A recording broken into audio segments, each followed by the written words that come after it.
Any mention? Map reader lordship. Also, I beg to mention for listing of unlisted motion matter, my lord, or anticipatory bail, my lord. Today itself, my lord. Why today? Yeah, have you filed? Yeah, my lord. It'll come up tomorrow.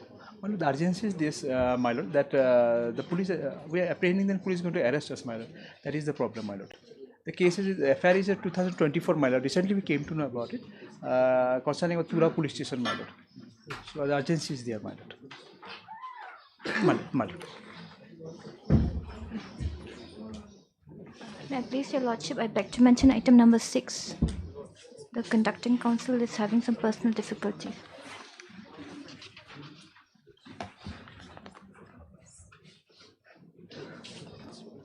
I have no objection, my lord. What's this matter about? This is regarding, my lord, the petitioner's husband fell in a gorge and died. So we are claiming for compensation on tortious liability. Tortures. Okay. Pay for 2 weeks' time. 2 weeks. Obliged. Wait, please, Lordship. I beg to mention item 7. 2 weeks' time, Lordship. For respondent 6, my lord, no objection, my lord.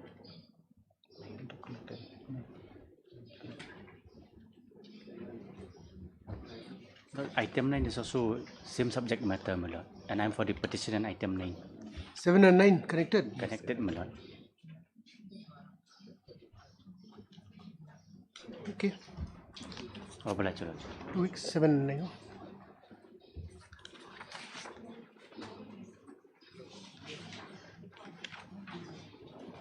On supplementary list, item number 1.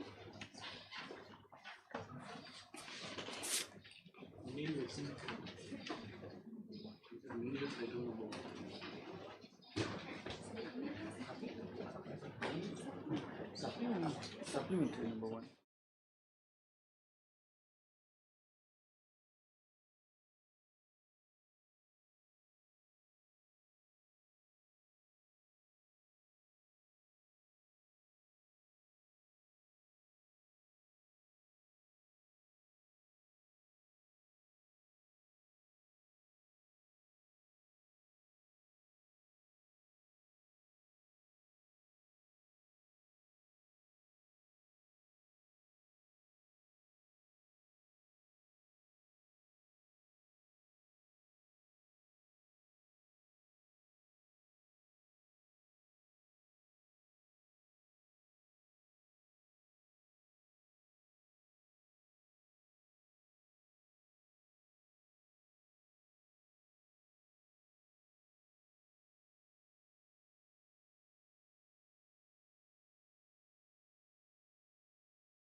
Kanika, suang hearing to Kanika meaningless.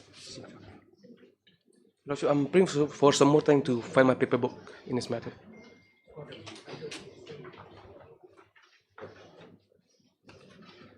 On prayer made by Mr. Letter Counsel for the appellant seeking for some time to file paperwork.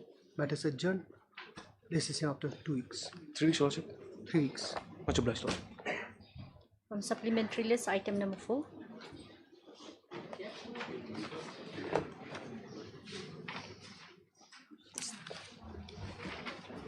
Let's show me.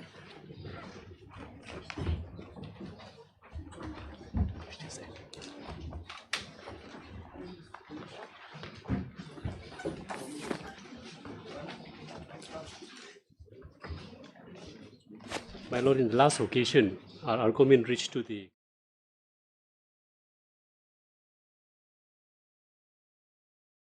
not yet concluded, my Lord, because I'm giving response to 2 writ petitions at a time because of that, my Lord. Okay. Because of that. I'll try to conclude today, my Lord, with Lordship permission. Now, writ petitions has been framed in such a way, my Lord, that District Council become redundant, lack no authority to suspend any chief, suspend the present chief, without the formal written complaint received from the third party. And because of that, my Lord, appreciating the width and the scope of the Act, 2007 Act, is very, very crucial, my Lord. It's crucial. Yes. Now, in the last occasion, my Lord, we have submitted the relates to the Somoto power. My Lord. I'll just submit one more judgment regarding this and go to other point.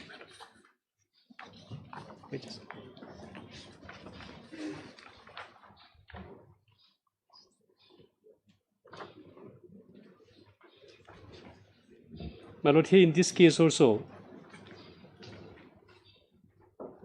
Madhya Pradesh High Court, my Lord, the SP has initiated a Somoto preliminary inquiry without formal complaint, and ultimately resulted to issuing a charge sheets. That was challenged before the High Court, and High Court declined to accept that writ petition. Para 2, my Lord. The Para 2, 8, and 11, my Lord. Let me just take note of it.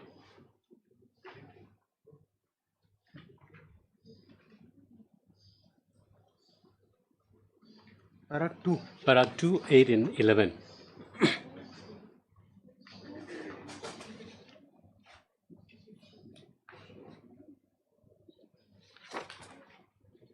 Yes. My Lord, it does. Learned counsel for the petitioner raised 2 false submissions. Firstly, the Superintendent of Police initiated a Somoto preliminary inquiry without there being any complaint, and thereafter put the petitioner to notice. The petitioner filed his reply to show cause notice, but without assigning any reason as to why such defense could not be found untrustworthy, issued the impugned charge sheet such and such. So these are the challenge. My Lord, come to page para 8, the next page. Yes.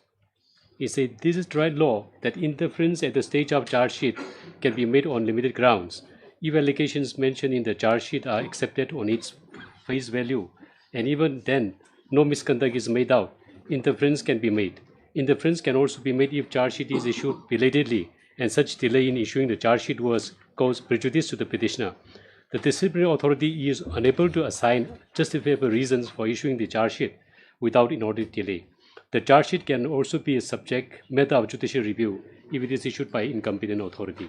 Correctness of allegation cannot be gone into at the stage of the issuance of charge sheets. Charge sheet is not an order. Indeed, it is only a notice pursuant to which an inquiry can be conducted. And the last para, my Lord, 11. So this writ petition was dismissed. My Lord. So it is a case of, my Lord, Somoto case.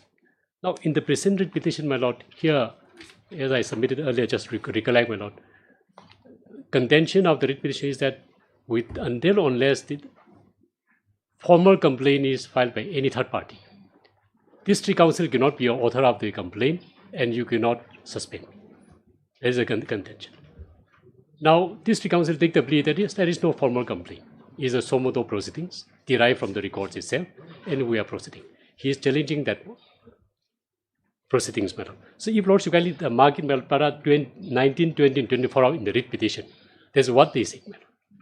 You cannot be, my lord, you cannot draw up a somoto, you cannot file a somoto complaint. They say. There is no concept of somoto complaint, my lord. Yes. Somoto is, my lord, the discretionary power of the disciplinary authority on its own motion and take a steps to take further action against the employees. There cannot be a formal somoto complaint. So the pleading is that there is a formal somoto complaint. This is absolutely incorrect. I will demonstrate, my lord, the pleadings in the counter affidavit, how this somoto proceeding started. Lordship, kindly see my counter affidavit.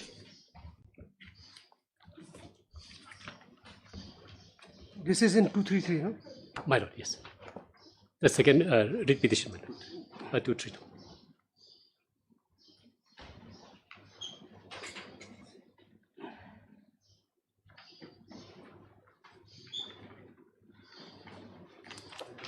I would persuade my lord to appreciate the materials on record upon which this somoto proceeding has been initiated.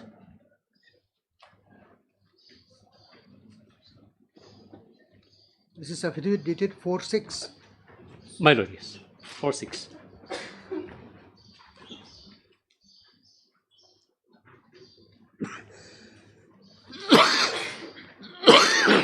Paragraph. My lord, Lordship, kindly start from page number 26, the annexures.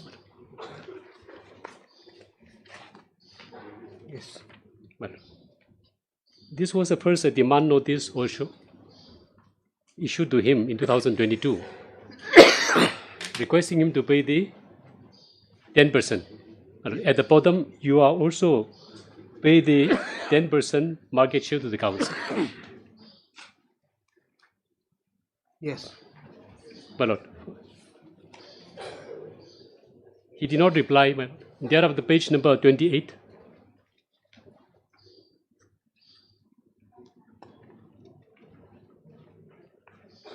Page number 20, type copy. Yes. He also at the bottom to also pay the council share 10% as stipulated in the market regulation. He was also requested and he did not respond.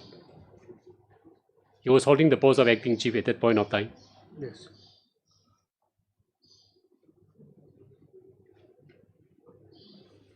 Page number, my lord, 30 again. 30.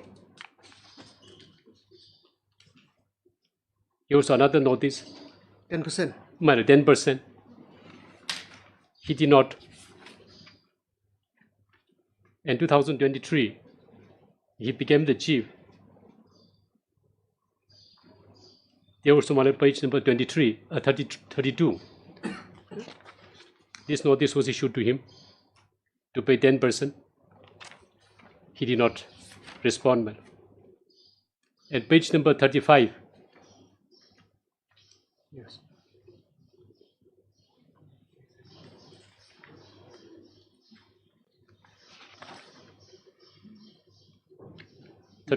type copy. Here was another request also made to pay the 10%. He fails to pay. Page number 37, my lord.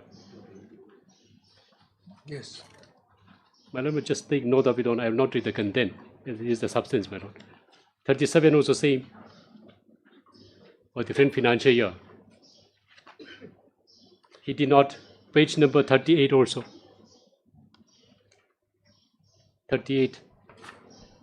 And page number 40. Yes.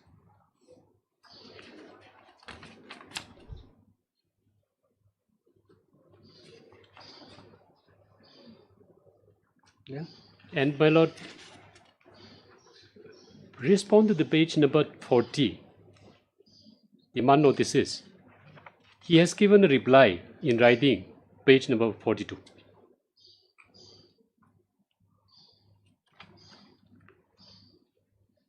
His subject is regarding payment of 10% market share.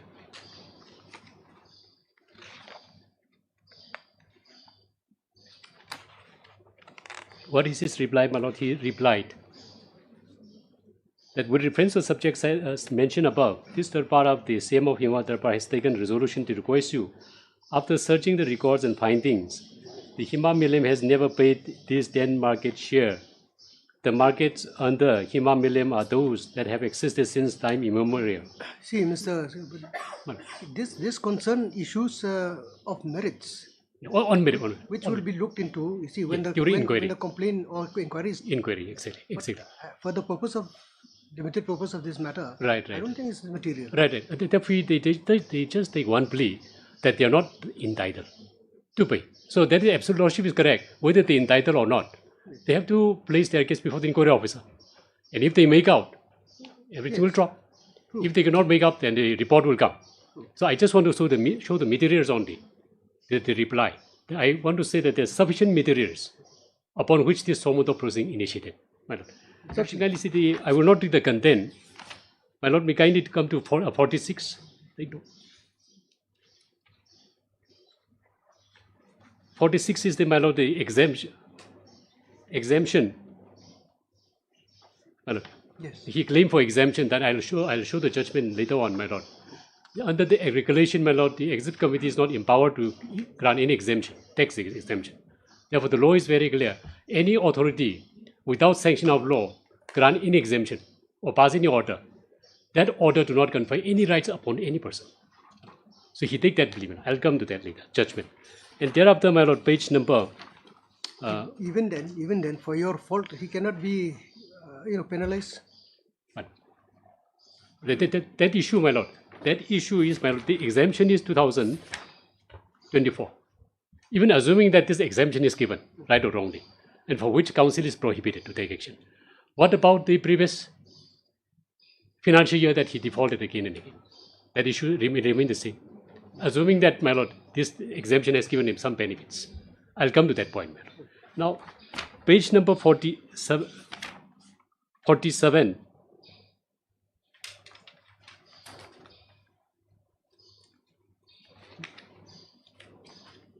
Yes. My Lord, 47, another demand notice for the different financial year, including 2024-25. Page 47. Page 47. And This is. my Lord, 28 March 2025. Yes, 28. My Lord. And further another notice, my Lord, page number 49. Your pagination is not 46.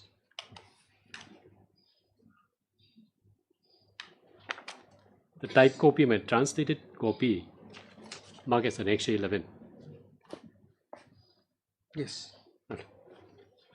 Then page. And next page is page number 49.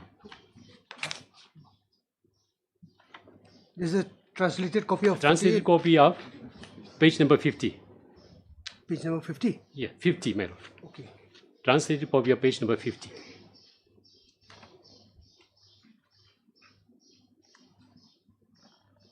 Yes.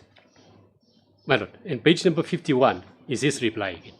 And he says, substance, he said that this 10% market share was never asked by the council earlier regime. And I would come, my Lord, page number 55. The explanation given by the petitioner was not accepted by the council. This is the communication. Page number 55.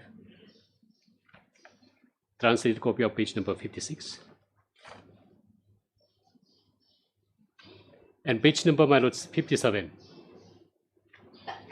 This is another demand notice for financial year 25 and 26. He did not respond, and therefore, my Lord, page number 58. Formal show cause notice issued to him. 58, my Lord, kindly see. Page number 58. Yes. My Lord, at the bottom, my Lord, last paragraph, you are therefore directed to show cause within 20 days from the date of receipt of this notice as to why suitable action should not be taken against you for undermining the authority of the executive committee, or also for failing to adhere to the instruction directive issued by it from time to time. Now, he has given reply to this. Page number 59.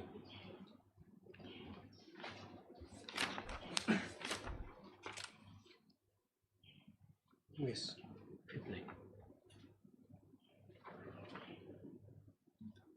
59. And my lord, I would request you, my lord, to go to page number 62, paragraph 8. This is the substance of his reply.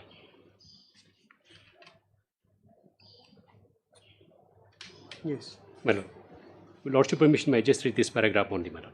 The Darbar of CM of Hima Milim is pleased to inform you that we have carefully considered the letter from the Deputy Secretary to the Exit Committee, KGD Shillong, dated and such. This letter indicates that Hima Milim is required to pay 10% market share as per Section 11 of the regulation for the year 2025-26. Regarding the report from the office from previous years, which suggested that the work order issued to the Sun Search did not show the rental rates and place a burden on the council regarding the payment of the share to the district council.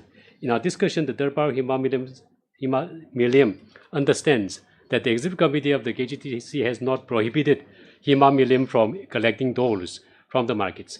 Therefore, we find it necessary to pay 10% market share for the financial year 25-26. According to Section 11(5), we must remit this share to the KGTC before 15 March of each year. This means that Hima Milim still has time until March 15, 2026. Their remission, my lord, can you see, to pay this share to the district council. As Hima, we intend to move forward by requesting the KGT to allow us to resume paying this share as was done in the past. Regarding the statement that no auction is, this is another issue. So they admit that yes, still time is there, I can pay with regard to one financial year. Now, this was, my lord, resulted to, my lord, another notice, page number 68. This with regard to the 10%. Now, page number 68 is the, my lord, 1/8 share. It is show cause notice, my lord. Yes. This is another tax liability.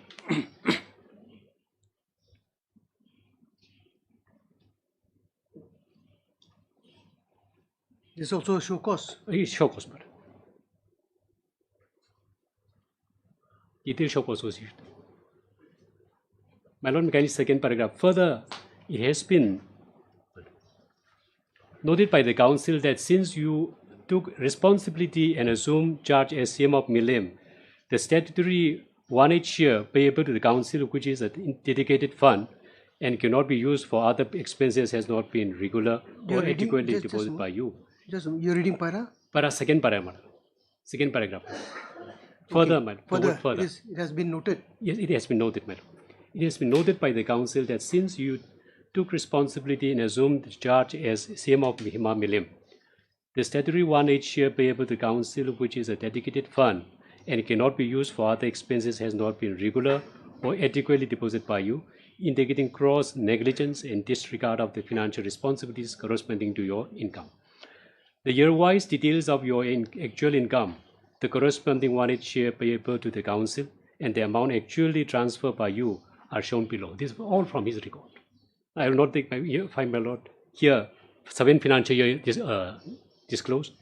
My lord, just below the table it says, as indicated in the table above, an outstanding amount of 3 crore 25 lakhs 85,000 such only is due from you. However, as per record, you have transferred rupees 12 lakhs only to the council. Till date, you have failed to pay the 1/8 share of the council. Your actions reflect a willful disregard of the authority of the executive committee, along with the repeated non-compliance with its lawful instruction and financial directives. You are hereby directed to submit your show cause within 7 days from the date of receipt of this letter as to why appropriate action should not be taken against you. So this is the detailed show cause notice. Now, he has given reply, page 69. My lord, if I may, my lord, all this matter has culminated in the complaint which was filed by the district council, my lord. We are reaching. So there's no point of my lord referring to all this thing. They have taken action. Complaint was filed. We have moved before this honorable court. Then subsequently they have withdrawn everything, my lord. There is no complaint. I'll come to that, madam. I'll come to that, madam. Let my colleague petitioner show there is a complaint. My lord, we are traveling on from the record, my lord. Page number 68 is this reply. I'll not read the detail.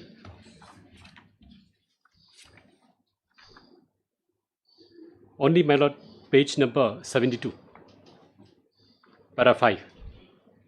He is blowing hot and cold, my lord. In one right hand, he says, I'm not liable to pay. The left hand says, yes, I'm liable to pay, but allow me to adjust. See, Mr. Sangso, again, I'm reiterating. My lord, Lordship will not decide on this. Merits. Exactly. Lordship will not decide the tax liability. To what, whether he's liable or not, to what extent he's liable, there is default or not, this is subject matter of the inquiry officer. Now, 72, my lord. You have made your point. Yes. You have pointed out to some basis for which you have filed the alleged sumoto complaint. Yes. Now you only have to convince this court that your course of action was legal and proper. Yes. That's Exactly. Therefore, this why reference to all these materials are required because these are sumoto proceeding. If there is a complaint, I would straight away go to the copy of complaint and proceed the argument. But since there is no formal complaint, is that my lord derived from the entire records that two authored by the counsel and by the writ petitioner, my lord. This is his reply, my lord. His reply, substance of his reply reflected in para 5. I will not read, my lord, of that his formal reply. My lord, because of this, my lord, District Council again, my lord, issue another short course notice, page number 76. Yes. Number of ample opportunities has been given to him. 76, man.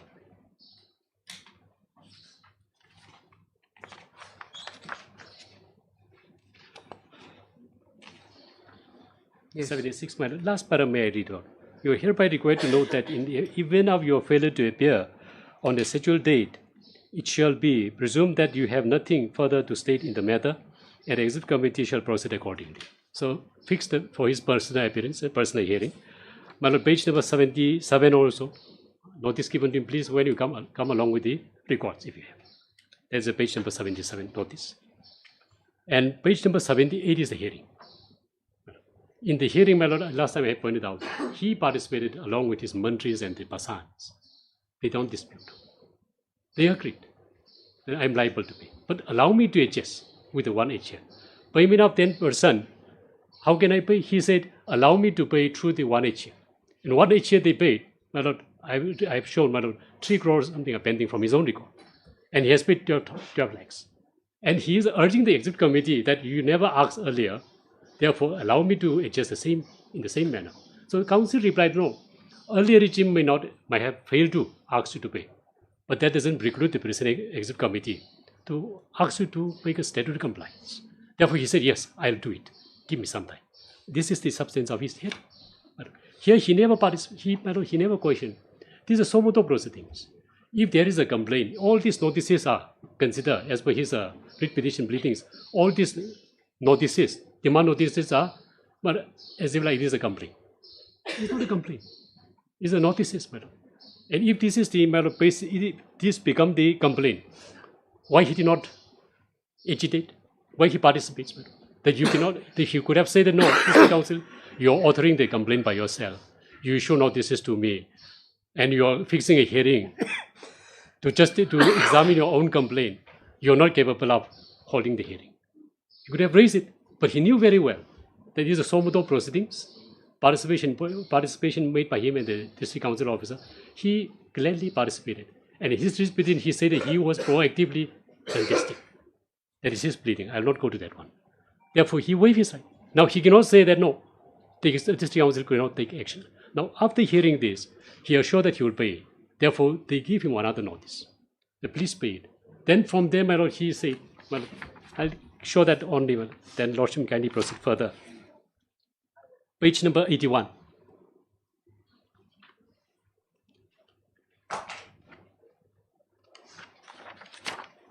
Page number 80. Serial number 4 is the writ petitioner. Yes. 4 to 9, these are mantris. Along with him, mantris and Pasan they appear. Yes. Without any protest. Rather, he considered, I'm ready to pay. Now, page number 82 is another notice. Please kindly comply the requirement and respond to this, my lord. Finally, page number 84. He denied. No, I'm not liable to pay. This is the position, my lord. There's no formal complaint. He was playing hot and cold. He said, I'm not liable to pay. And when the hearing takes place, I'm liable to pay. But in one show cause, I'm not liable to pay. Another show cause reply, he said, yes, I'm liable to pay, allow me to adjust.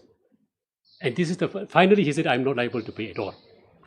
And because of this, my lord, the complaint, my lord, since a petitioner has, I'll just show that the complaint which the council issued.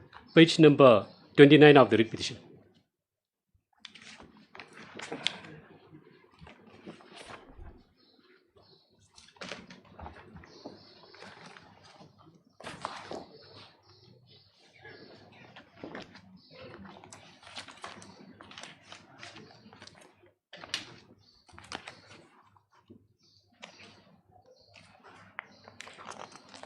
Annexure 3. Yes. This was the, my lord, the complaint 11 February. It was written like complaint against the same of William, such brought to notice, such, of the third party under the first proviso to section such. This was quoted. Well, I'll not take the content, my lord. Yes. The Now, contents are important. oh yes, I can read if my lord lordship permits me. I'll show, my lord. I'm directed to bring to your information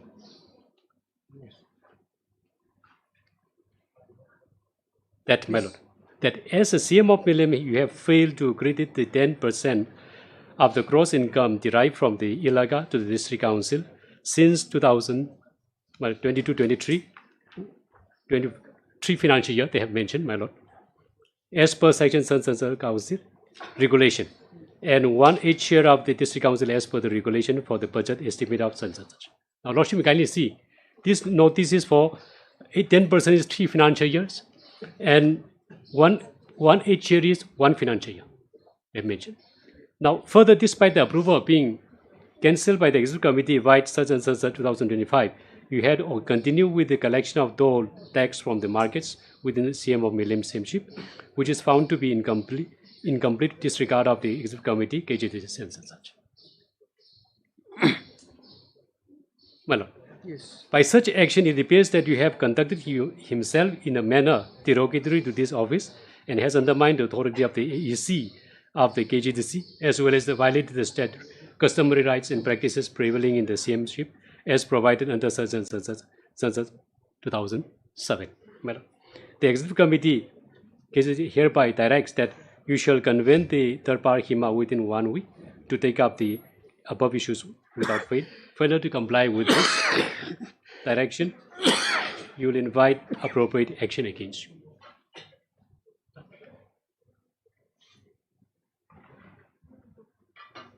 Here, by this letter, my counsel was attempting to tell him that you convene a third party HIMA to brought to notice of third party HIMA knowledge.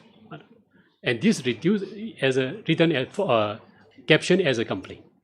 Therefore, he rushed to this honorable court and said that counsel is authoring the complaint and they want to prosecute me. They become a prosecutor, a judge. That is the case before the first round litigation. We realize counsel thoroughly revisit the records and there is no complaint. It is indeed a sumoto proceeding only. Hearing, shock was given, hearing concluded, preliminary hearing concluded, everything. So it is only a sumoto proceeding. Therefore, this formal complaint used as a complaint, they withdraw it with the liberty. That withdrawal letter, may I just place it, my lord. Next.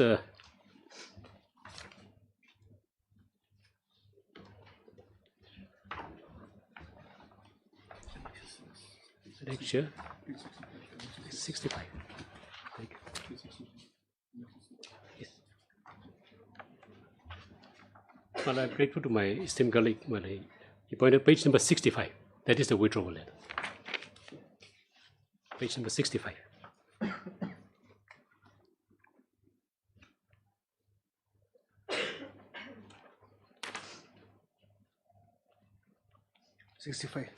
My lord, may kindly see. 17th April, it says, my lord, withdrawal of the complaint is and such. Yes.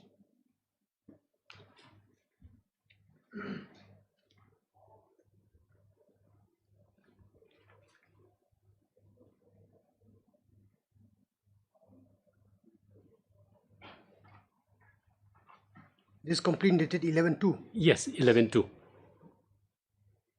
Well, therefore, content nomination, kindly see, appreciate the content of this very letter.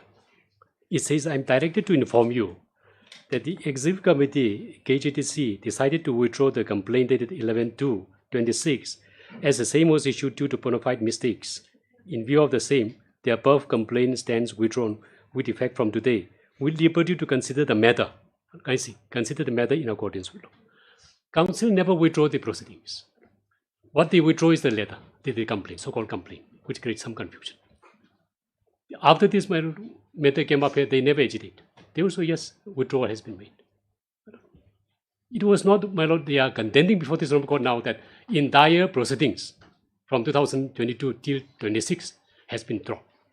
And therefore, they are suspending me without issue goes notice, without opportunity. That is his case. New complaint, new procedure. It is not a new procedure, it's a continuous process, my lord. Now, after this, what happened? My lord,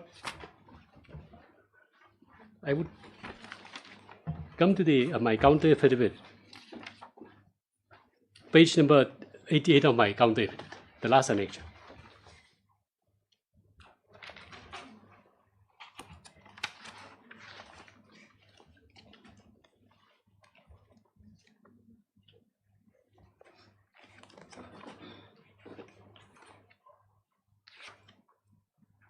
Yes. My lord, this is the minute decision of the Executive Committee as a body, adopted on 21 May. My lord, it does. The Executive Committee had thoroughly examined the materials available on records, evidence as follows. Entire thing, my lord, they have not recorded. Yes. And I would, lord, to save my lordship time, I would come to the next page. Yes. It says, therefore, my lord, page 89. Yes. It says, the above materials and his conduct evidence a strong prima facie case of serious violation of the Act, regulations, terms and conditions of his sanat as officer of the Council, as well as directly amounts to misappropriation of huge public money in failing and refusal to pay 10% cross income market share from the Ilaga as mandated under Section 11(5) of the Regulation 79 as amended thereto, and 1/8 share mandated under condition number 9 of his standards and such. Therefore, it says below, therefore, the Executive Committee being the competent authority in exercise of an inherent power under Section 7 of the Sunset Act 2007 as amended thereto, a sumoto hereby decided to place him under suspension by inquiry by appointing the competent inquiry officer, namely such and such, Magistrate First Class, to inquire into the matter.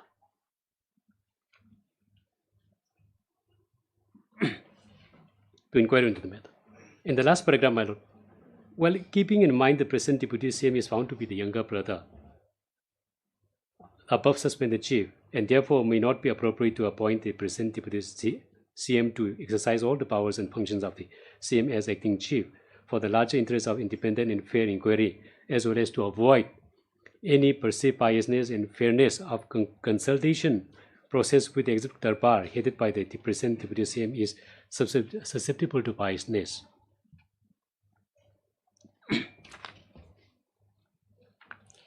My lord, the Executive Committee, under the peculiar facts and circumstances, hereby appointed Mr. Sansat Fredrickson as the acting CM of the Hima Milim until further order, and direct him to exercise all the functions of the CM of the Sansat.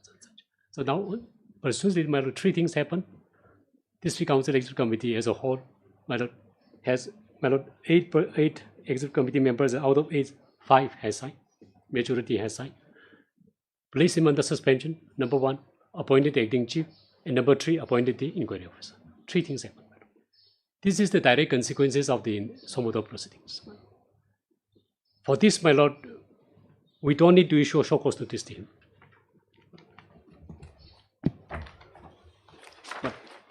So now, therefore, my lord,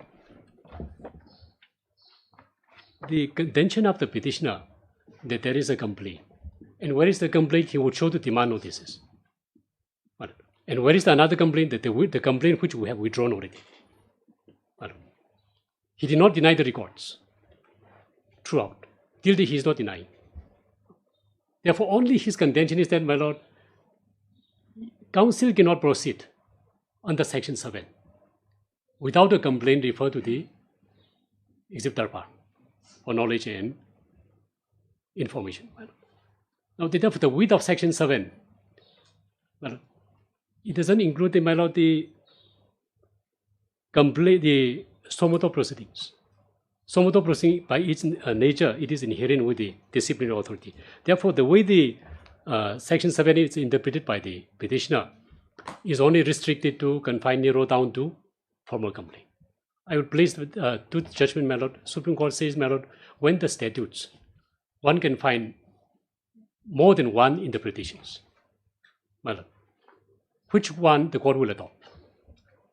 My lord, Supreme Court say that the court will adopt the interpretation which will make the statute workable. Court will never choose an interpretation that will paralyze the act. They please judgment, please, my lord. I just played those judgment, my lord. 1989, volume 3.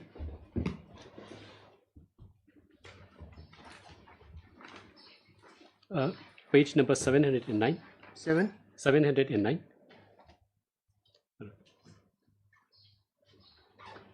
1989, volume 3 SCC, page 709, para 118 and 20.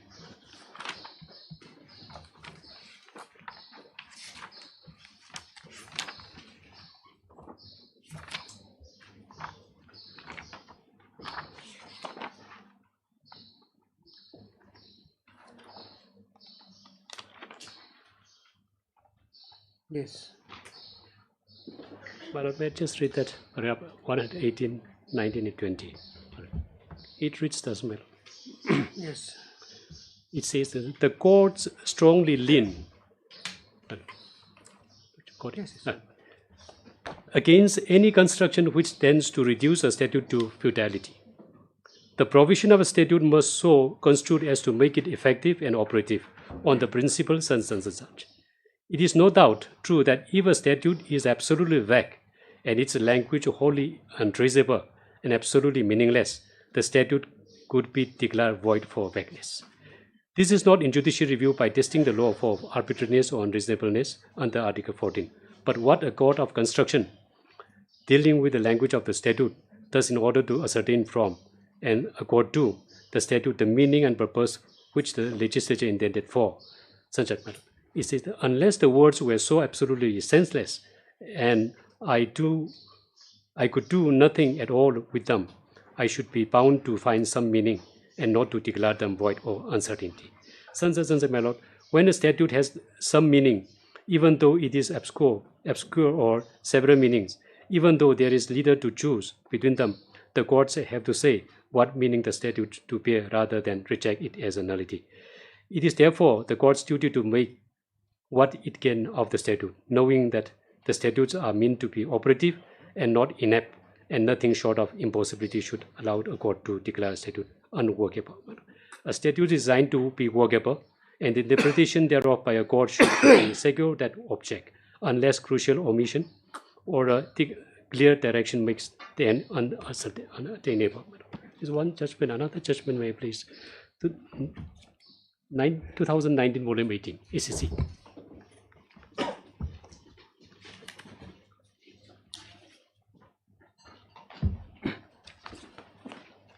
2019?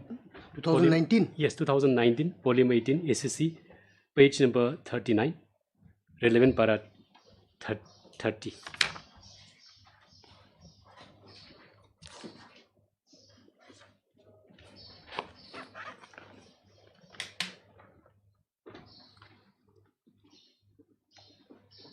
Relevant para 13, my lord, It is available in running page number 45. Yes. It says, my lord, in exercise of its power of judicial review, the court is to see whether the decision impugned is vitiated by an apparent error of law. The test to determine whether a decision is vitiated by error apparent on the face of the record is whether the error is self-evident on the face of the record or whether the error requires examination or argument to establish it. Even error has to be established by a process of reasoning on points where there may reasonably be two opinions. It cannot be said to be an error on the face of the record, as held by this court in such and such. If the provision of a statutory rule is reasonably capable of two or more constructions, and one construction has been adopted, the decision would not be open to interference by the writ court. It is only an obvious misinterpretation of relevant statutory provision, or ignorance or disregard thereof, or decision found on reasons which are clearly wrong in law, which can be corrected by the writ court by issuance of writ of certiorari. Therefore, they say that they are challenging my jurisdiction. The council has no jurisdiction. Unless third party file a complaint, council cannot become the author of the complaint. You cannot take any action against me. That is interpretation of Section 7. According to me, my lord, that Section 7 is not that narrow. It has, my lord, the inherent power still remain the same. It's not taken away. So another point, this one point. Therefore, challenging the jurisdiction is absolutely incorrect. My lord. Second point is, my lord, he participated, and therefore the principle of, my lord, waiver apply. Law in hot will apply, my lord. One cannot appropriate and reprogate. I'll place a judgment regarding this. 1976, my lord, volume 3. 1976. 1976, volume 3, ACC, page number 585, relevant para 5. Para 5, yes. Para 15, para 15.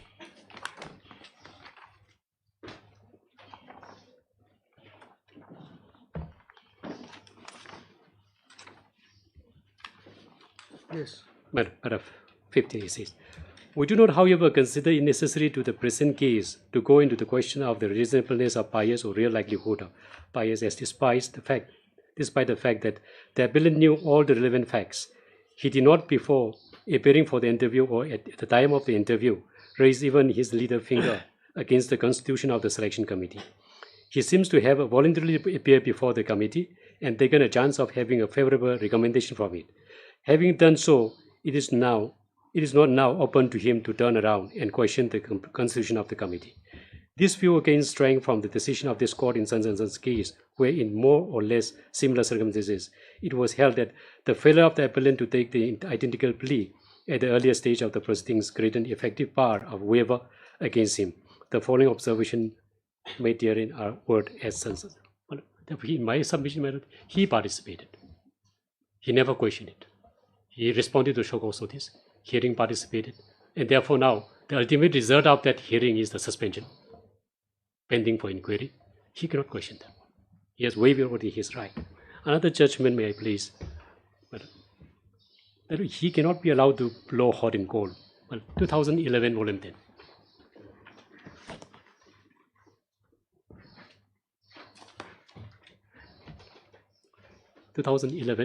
Volume 10 ACC, page number 420, relevant paragraph 34 to 36.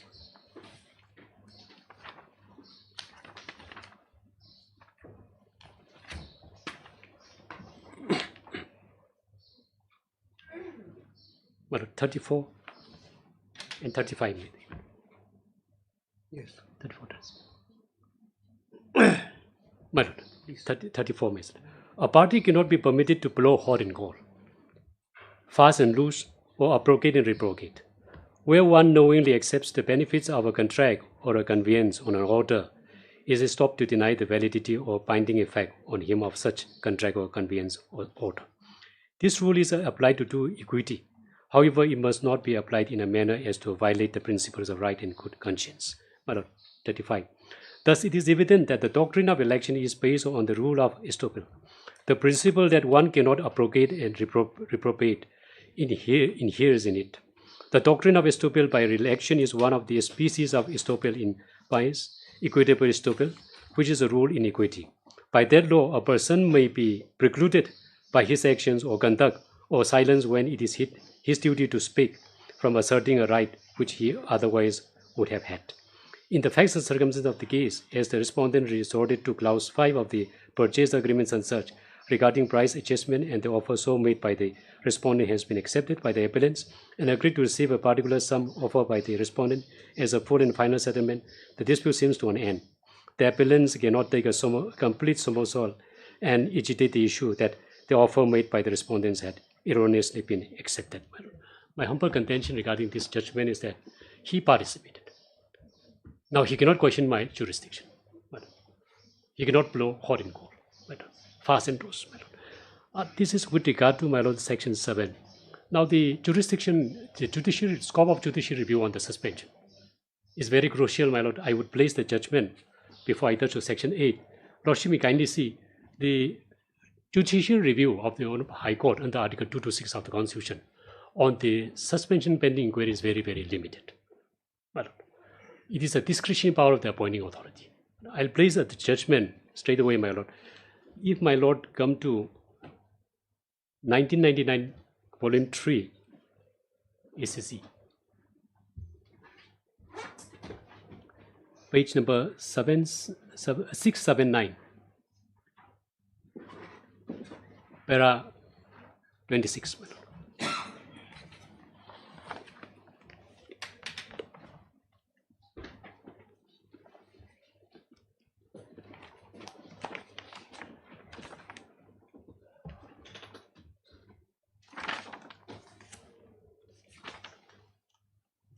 Yes. Para 26, may please, madam. It says, madam, to place an employee under suspension is an unqualified right of the employer. This right is conceded to the employer in service jurisprudence everywhere. It has even received statutory recognition under service rules framed by various authorities, including Government of India and such and such and such. Well, the Supreme Court says it is an absolute right of the, it is the right of the unqualified right of the employer. But this right is not absolute. Well, Lordship will have a jurisdiction on certain grounds. Another judgment, my lord, 2020, volume 9 ACC.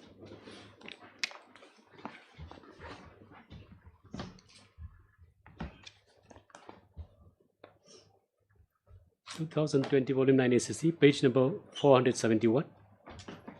Relevant para, my lord, 25, 26, and 28.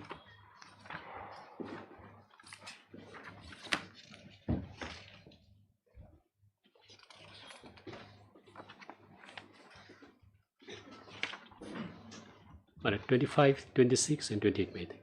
Madam, it does, madam. Scope of judicial review in service matters, madam. The learned counsel for the appellant spent considerable time taking us through the various evidence on record with intention of highlighting the lacuna and contradictions. We feel that such an exercise was in vain, as the threshold of interference in the present proceeding is quite high.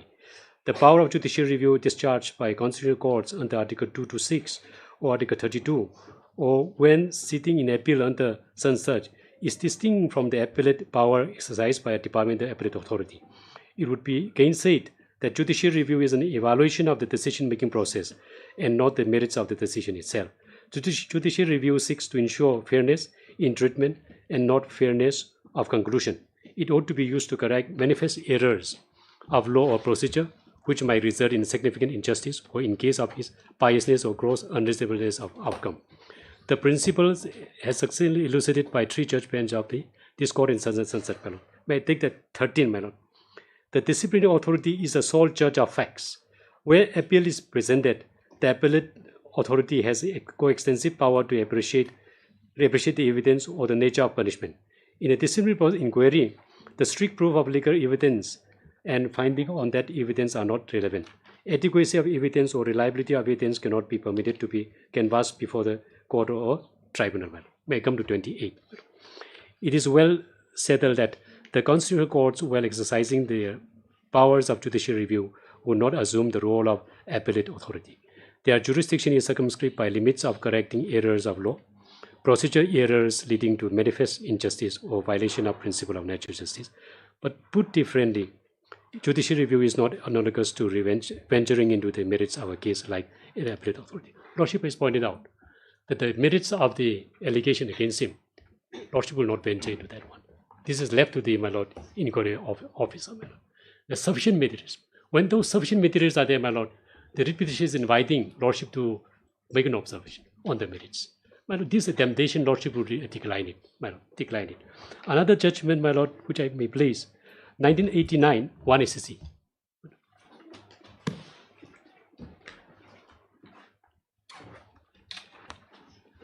1989, volume 1 ACC, page number 546, relevant para 6.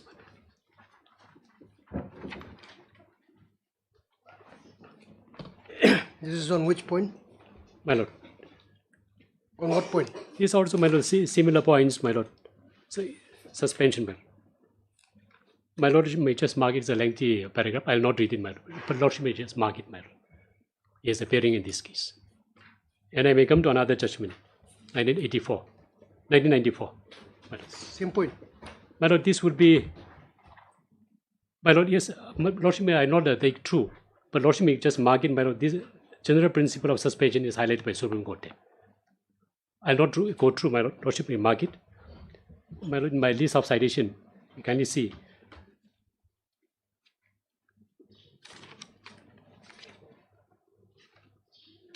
This is?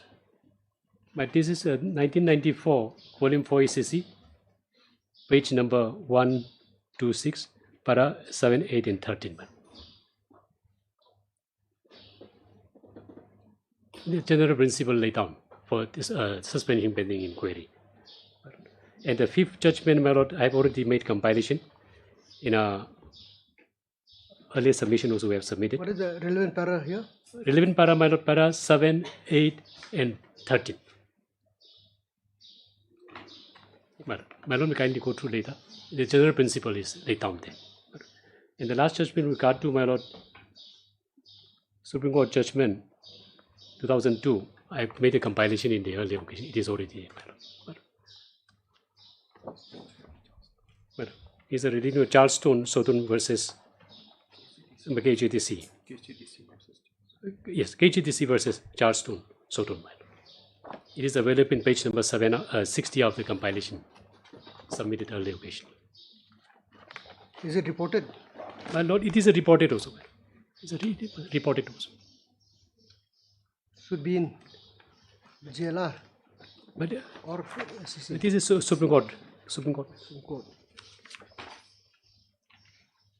What is the citation? My lord, lordship may find it say 60, page number 60. Is this a citation we will provide, my lordship?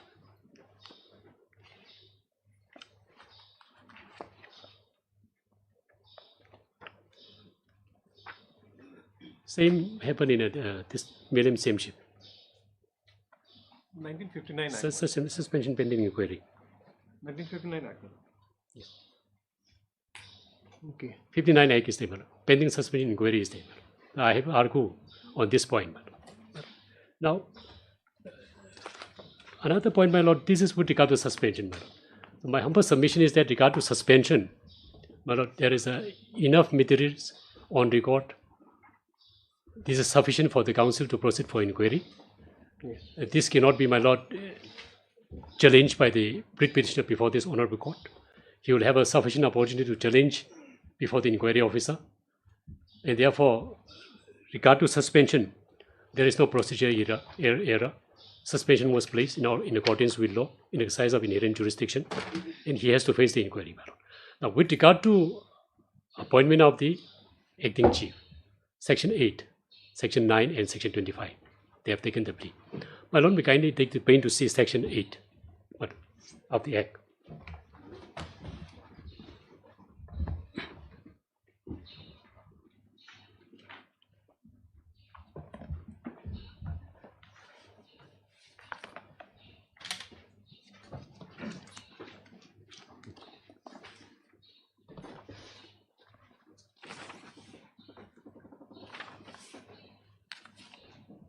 Yes. Section 8. Appointment of acting chief says, madam, if at any time the office of a same falls vacant as a result of death, resignation, retirement due to old age, removal, or suspension, we engage with suspension, the Executive Committee may, the Lord may kindly see the may, by order in writing appoint the Deputy CM to act as the acting chief, who shall exercise all the powers and functions of the CM. My Lord. Here now discretion is given to the Executive Committee. Window is open to the Executive Committee that you can open the Deputy Chief. And once you appoint the Deputy Chief, he will exercise all the powers of the Chief. Now imagine, my Lord, if the Council appointed the Deputy Chief, who happened to be the younger brother. Now the entire nature of the inquiry requires the thorough investigation of the records. It's a matter of records. Therefore, how fair the inquiry can be conducted? If the own brother come forward and occupy the chair, and if it happened that he refused to cooperate with inquiry, he refused to disclose the proper records of the entire council, of the same millennium, inquiry will be indeed humble. Because of this, my Lord, District Council exercise the discretion. Council has no biasness against him, has no issue with him. If other person is holding the deputy chief, Council could have appointed that person to act as acting chief. But here it is a peculiar situation. Therefore, this exercise, my Lord, by the District Executive Committee, Lordship, proviso, the proviso, my Lord, provided that when a situation is so warranted, Lordship, when a situation is so warranted, the Executive Committee may, he also may, in consultation with the Executive Third Bar, appoint any Khasi male belonging to the same Milim clan who fulfills the qualification as prescribed in Section 3 above as the acting chief of the Milim same chief. Now the second writ petition and first writ petition,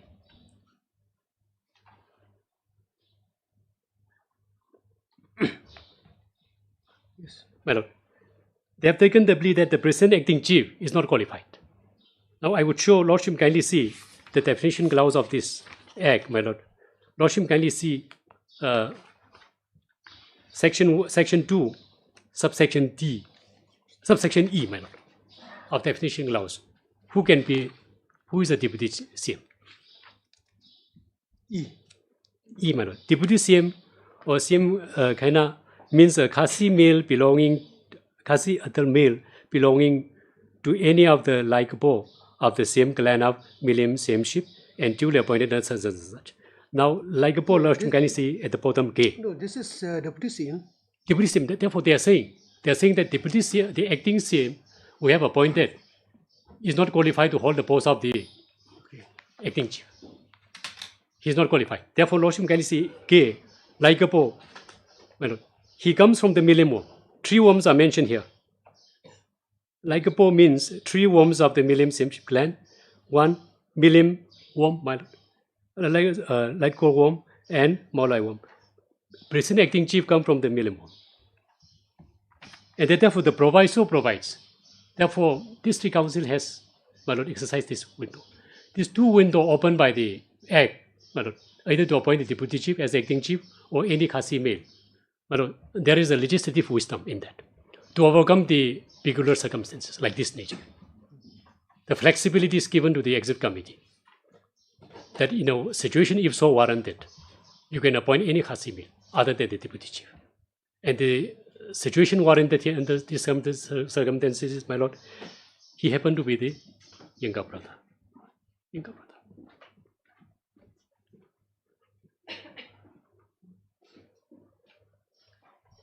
Please continue.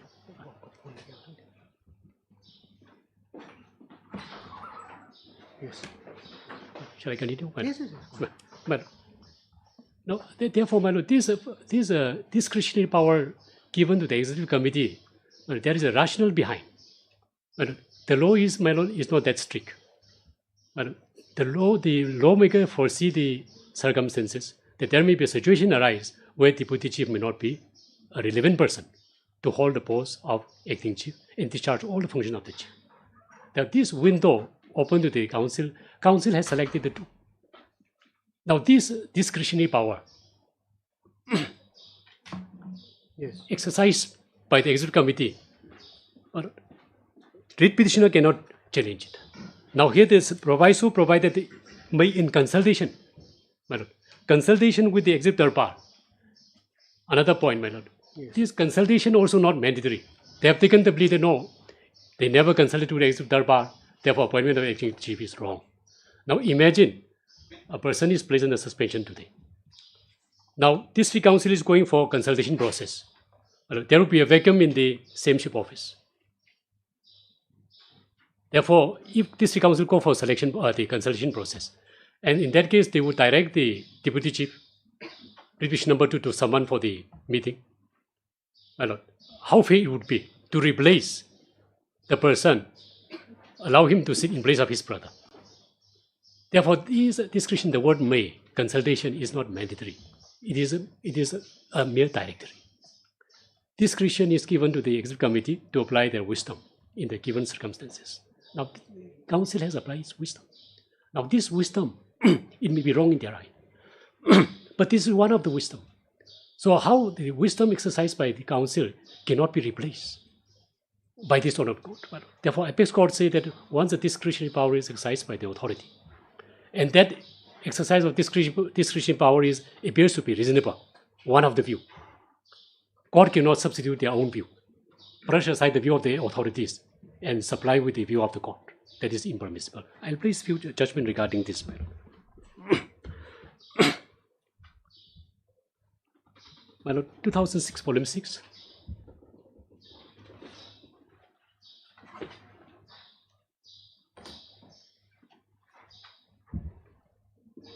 Yes.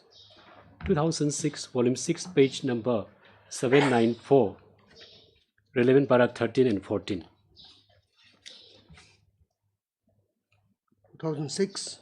2006, my lord, volume 6, SCC, page number 794, relevant para 13 and 14.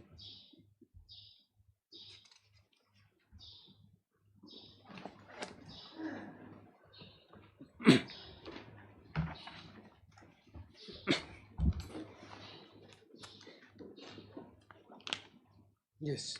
But 30, my lord. In Union of India versus G. Such, this court sums up the position relating to proportionality in para 31, which read as follows. The current position of proportionality in administrative law in England and India can be summarized as follows.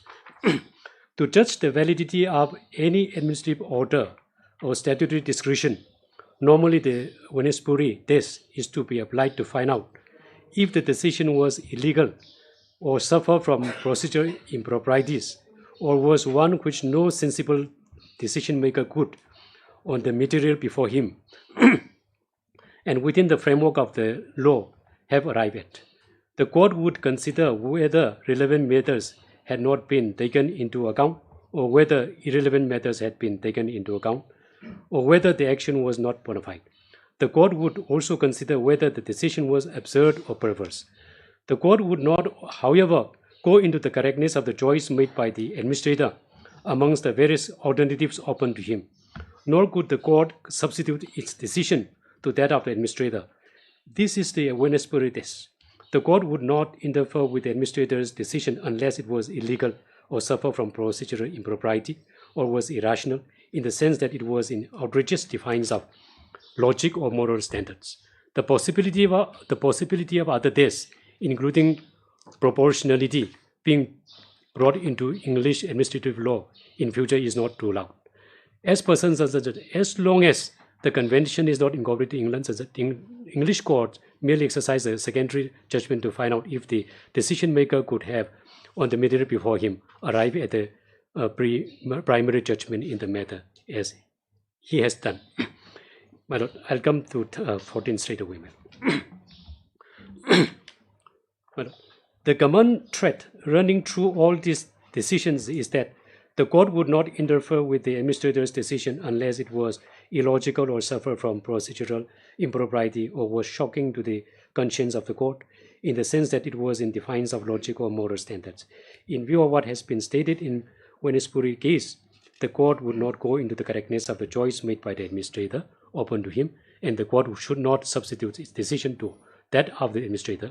The scope of judicial review is limited to the deficiency in the decision-making process and not the decision. This is one of the judgment. Another judgment may, 1993. 1993, Volume 2, ACC page number 299. Relevant para, my lord, 11 and 12.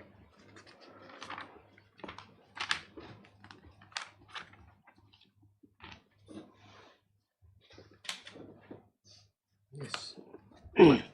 11 is the obligation to act fairly on the part of the administrative authorities was evolved to ensure the rule of law and to prevent failure of justice. This doctrine is complementary to the principle of natural justice, which the quasi-judicial authorities are bound to observe. It is true that the distinction between a quasi-judicial and administrative action has become thin, as pointed out by this court in as far as back as 1970 in Ekek Repak versus Union of India. Even so, the extent of judicial scrutiny, judicial review, in case of administrative action cannot be larger than in the case of quasi-judicial action. If the court cannot sit as an appellate authority over the decision and orders of quasi-judicial authorities, it follows equally that it cannot do so in the case of administrative authorities. In the matter of administrative action, it is well known more than one choice is available to the administrative authorities. They have a certain amount of discretion available to them. They have a right to choose between more than one possible course of action, upon which there is room for reasonable people to hold different opinion as to which is to be preferred. But the court cannot substitute its judgment for the judgment of the administrative authorities in such cases. Only when the action of the administrative authority is so unfair or unreasonable that no reasonable person would have taken that action can the court interfere. To quote the classic such and such and such. Now, well, it is not the occasion to examine the content and contours of the doctrine of fairness. It is enough to reiterate for the purpose of this case that power of the High Court while reviewing the administrative action is not that of appellate court. The judgment on the appeal precisely does not, and for that reason is liable to be set, to be and is herewith set aside, my lord. So this is one of the judgment, my lord. And I will place the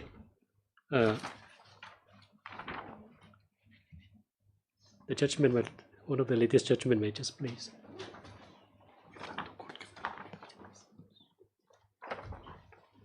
Regarding this point.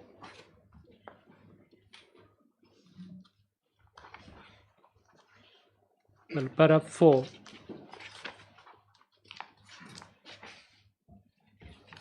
Just bear with me, madam.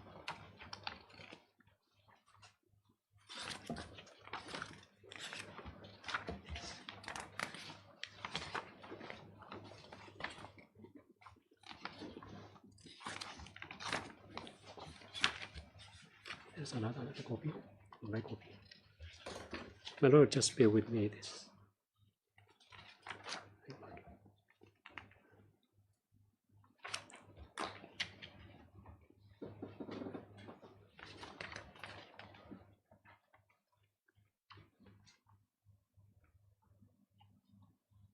My lord, just bear with me, another copy. Not inside. Well, with lordship permission, may I just refer that one later? But I missed the relevant paragraph. Relevant paragraph. May I just skip for the time being, my lord? Yes. So regarding this issue, therefore, my lord, the law is very, very clear. When two choices are there, the choice selected by the district council, my lord, it may be wrong in the eyes of somebody, but it is one of the view. But it is one of the possible view. This cannot be interfered at this stage.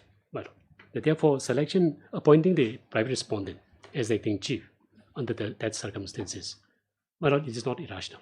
It doesn't shock to the conscience of this honorable court. But it never defined the moral fabric of the society. So therefore, the challenge made against this in this regard by the writ petitioners is absolutely not sustainable. Matter. In that,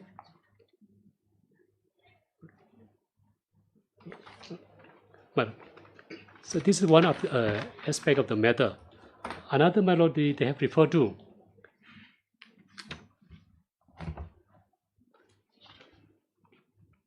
even if, my lord, assuming that, my lord, consultation is a must, the way they project it. But one can exercise in these circumstances, my lord, the doctrine of necessity. I'll place only one judgment regarding this aspect in rare circumstances. Now, a person, my lord, is the brother, and the brother, our elder brother is subjected to removal, the suspension, and for inquiry. Now, who should be replaced with his brother?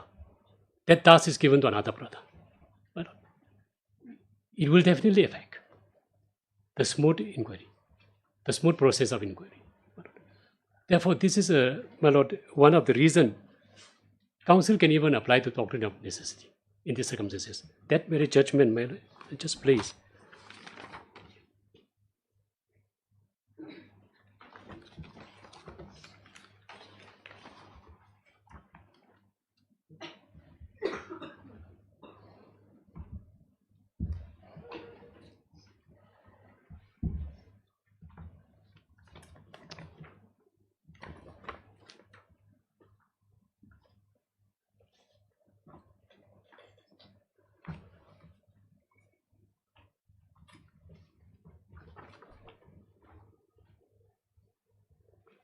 Just bear with me.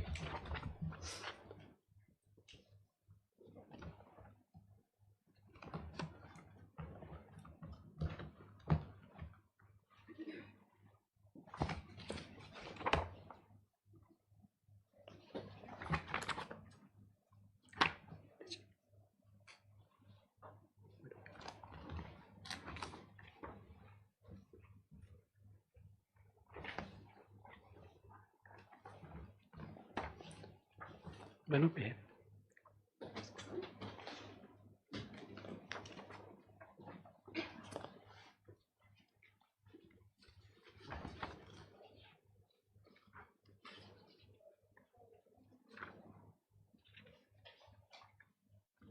Para 17, para 17, 18 and 20 of that very judgment.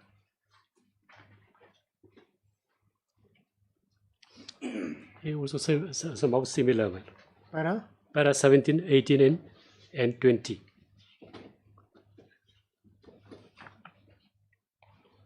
This is on which point? My lord, regarding the doctrine of necessity. Doctrine of necessity. Doctrine of necessity.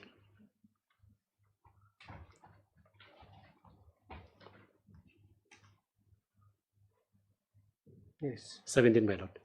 It says, my lord, the applicability of doctrine of necessity was further clarified by this court in Election Commission of India versus Sansad Subramaniam Swamy. We must have a clear conception of the doctrine. It is well settled that the law permits certain things to be done as a matter of necessity which it would otherwise not countenance on the touchstone of judicial propriety. Stated differently, the doctrine of necessity makes it imperative for the authority to decide, and consideration of judicial propriety must yield. It is often invoked in cases of bias where there is no other statutory or judge to decide the issue. If the doctrine of necessity is not allowed full play in certain avoidable situations, it would impede the course of justice itself, and the defaulting party would benefit therefrom. Take the case of a certain taxing statute which taxes certain requisites allowed to judges. If the validity of such a provision is challenged, who but the members of the judiciary must decide it. If all the judges are disqualified on the plea that striking down of such a legislation would benefit them, a stalemate situation may develop.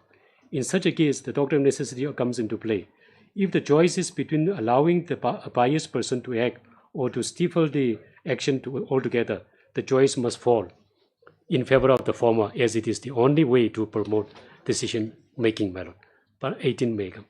In the present case, had the working president not convened the meeting, the elections of the executive body would have been in limbo for an unreasonable amount of time.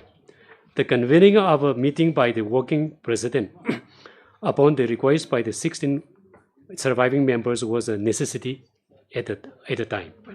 I come to 20. In the present case, it was not only appropriate but also legal for surviving members to request for convening a member meeting. Further, in the present case, as many as 16 members had requested in writing for convening the member meeting.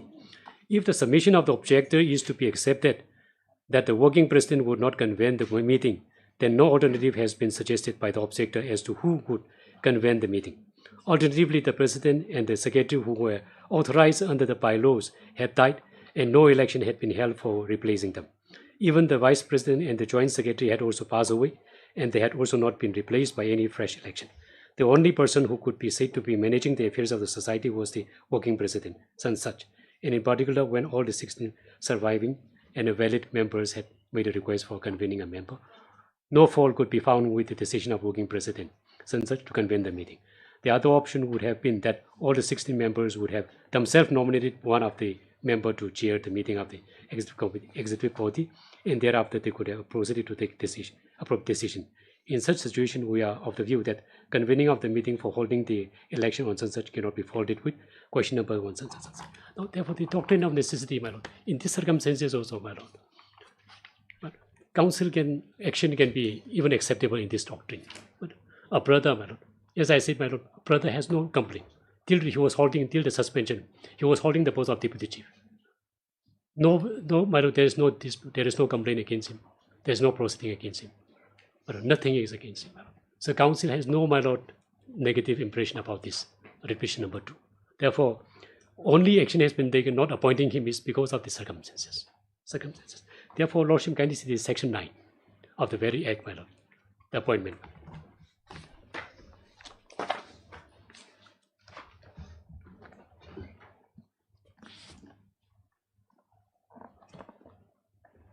They have pleaded in the writ petition that section 9 is violated.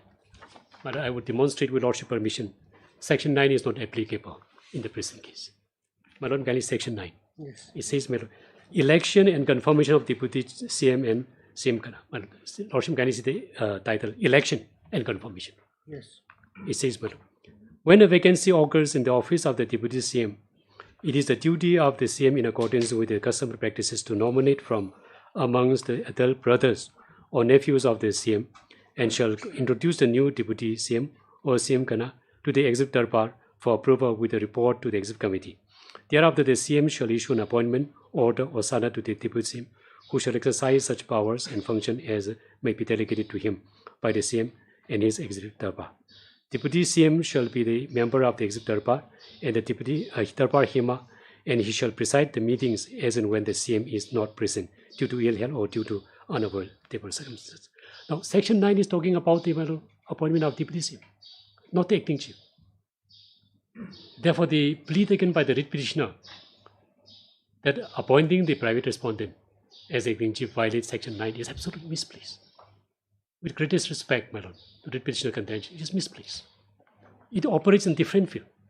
Now, after, my lord, inquiry is done, matter finished, my lord, chief is elected, new full-fledged chief comes, or for example, the present chief returned back as a chief. He will nominate of his choice. At that moment, section 9 comes into operation, not in these circumstances. Therefore, the contention raised by the petitioner that section 9 is violated is absolutely not sustainable, my lord. And other point, my lord, section, my lord. Well, one thing, just like to clarify, my lord, as far as the deputy CM is concerned, my friend will bear with me. The only thing is that the deputy CM is still in office till today, my lord. That is a different issue altogether, my lord. What my friend is saying, my lord. As far as the election is concerned, the deputy CM. The deputy CM is still in place. Now the issue is he ought to, according to you, he ought to have been the acting CM. Acting CM. But according to them, another person has been brought as acting CM. So as far as the function of the deputy CM is concerned, it doesn't matter. Well, the only thing is that he doesn't have locus source. In fact, he doesn't have any right. The only thing is that, my lord, in this particular case is that the ground which they have rejected the deputy CM to be the acting CM is that he is the brother. Exactly. That has been. So that's why section 9 will come into play, my lord. You'll get your chance to reply. But my esteemed colleagues say that he's still in office. My lord, I'm very doubtful. But the system is, my lord, once the chief, my lord, is suspended or his tenure is gone, Now, the District Council has also approved new executor power. The only executor power has already in place. So I don't know that he is still functioning. I cannot say. Where is the provision? My lord, the term of the deputy CM, my lord. Where is the provision which says that once the chief goes, the deputy CM also goes? No, my lord, we'll see the term. Section 11, my lord, it's very clear. Terms of office of the deputy CM. The deputy CM shall hold office during his lifetime from the date of his appointment, my lord. Section 11. Let him know. Therefore, that is not the issue also. That is not the issue also here. Therefore, they say that Deputy Chief, Prohibition number 2, he has a right to be considered by the Executive Committee to appoint as acting chief. That is his contention. Exactly. Yes, that is the contention, my lord. Now, situation doesn't permit. That is a brief substance of the reply of the Executive Committee. Situation doesn't permit you to allow you to take over the role of the chief. The entire administration of the chief, same ship cannot place in your hand when your own brother is subjected to serious inquiry. That's the only thing. So there is no question of violating none of his right. He may be holding the post, I don't know, my lord. He may be continued as a deputy chief, we don't know, my lord. But none of his right is violated, my lord. So therefore, another point, this would reply to Section 9. Because they have taken an express plea in the petition, therefore I'm giving reply. The last plea taken by them is that Section 25. That appointing this deputy chief as acting chief is in violation of Section 25 of the Act. Therefore, his appointment should be struck down. That's what the pleading in the writ petition. In the second writ petition, my lord, kindly see that second writ petition. I'm coming to the second writ petition.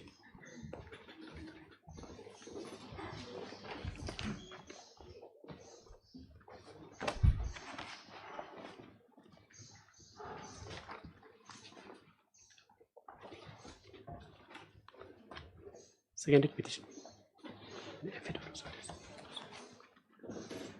Yes. Now the second writ petition 232. This is the challenge, madam. Madam, can you see the prayer in the writ petition? It is the same challenge, madam.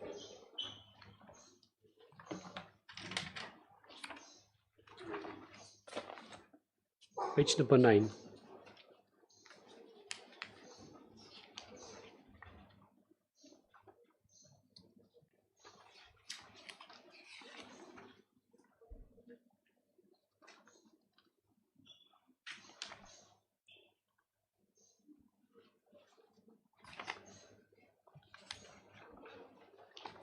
In the prayer, my lord, two prayers are there. Those two prayers.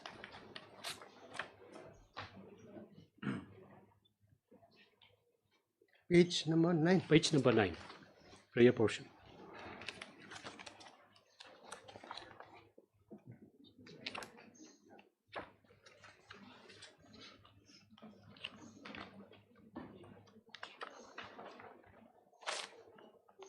Yes. My lord.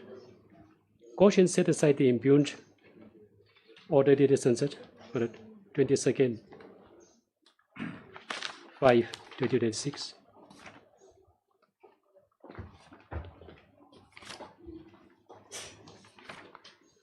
And these two are available in page number, my lord, page number 18.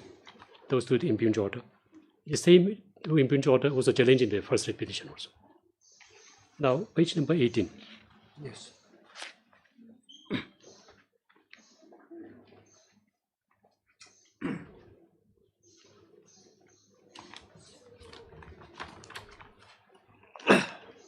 It reads thus, my lord. It's a committee. It doesn't address to anyone, my lord. It's a notification, so public information, public consumption.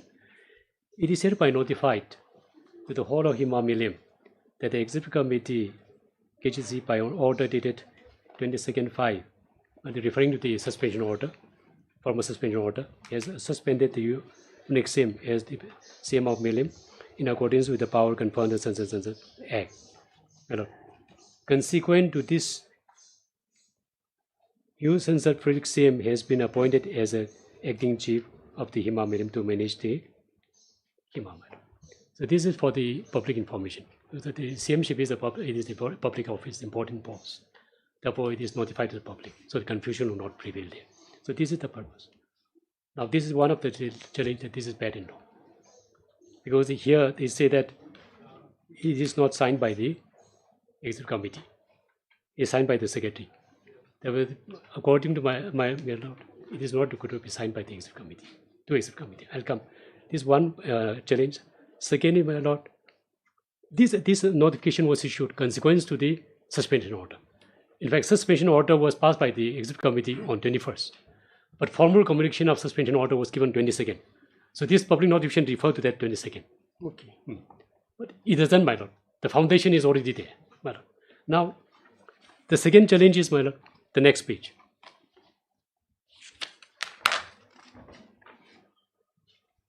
My lord, here was whereas the competent authority has already placed the CM of Meghalaya under suspension, my lord, it is.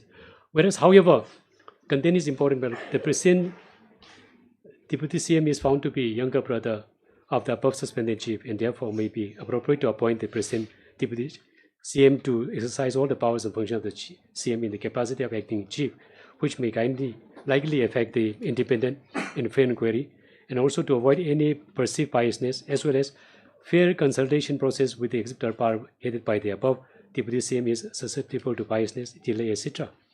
The undersigned, under the instruction of the competent authority, Lordship Anything, the undersigned. This is not appointment letter. This is not appointment letter given to the executor or the private respondent. This is only information. The undersigned, under the instruction of the competent authority. If it is appointment letter, my lord, then there is no condition of instruction required. You can just simply say I appoint.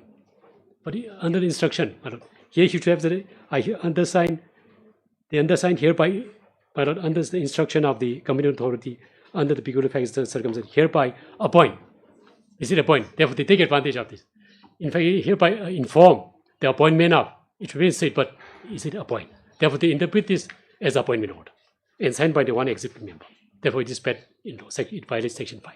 Therefore, my humble submission, my lord. Where is the exact appointment letter then? My lord, here the notification, my lord. These are not the notification, my lord. Yes, you said this is an information. But in information given to the Lordship, can you see the copy 2? Copy 2 also given to him. Yes, true. Yes. Copy was never furnished to us, Your Lordship. The deputy CM. Furnished to the deputy. But in fact, it is not required to furnish to the deputy chief. But it is appointment of the suspension of the chief and the appointment of acting chief. He is holding the post of deputy chief. Deputy chief. But he's part and parcel of the administration. But he is part and parcel of the administration. That is true. That is true. That is true. Now, therefore, this public information is given. That includes him also. Everyone, executor powers are there. Many mantris are there. My lord. So that includes. I cannot serve copy to each one of them. My lord. So see, this can also be construed as a tactic to bypass him or sideline him. My lord, that is altogether another matter. Serving not. It is incumbent upon you to. He is an officer of the HEMA. So anyway, that's right. Copy could have been served to him. There is no harm. Yes, there is no loss to the council also. Nothing. But it was not directly given to him. Okay. That there is immediate on record. I cannot go beyond the record. Therefore, this letter signed by executive committee. So they say this violates the section 9. Okay. Now, section 9, my lord, before I go to section 9, this letter, it clearly says that under the instruction that when competent authority has already passed an order of appointment on 21st by executive committee. This is only for furtherance to that action only. Okay. Now, section 25 of the Act.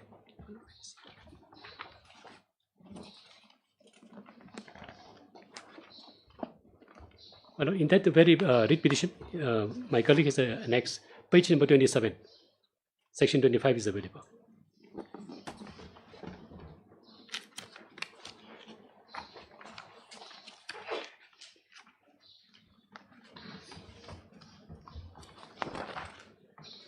Yes.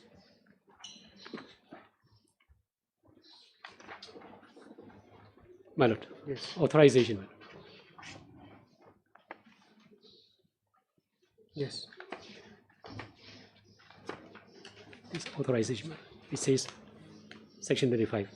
The executive committee may, by order in writing, authorize 2 or more of its members to exercise on its behalf any power or powers conferred upon it by this act, and anything heard, any act done, or order passed as such by the members of the Executive Committee shall be deemed to have been heard, done, or passed by the Executive Committee.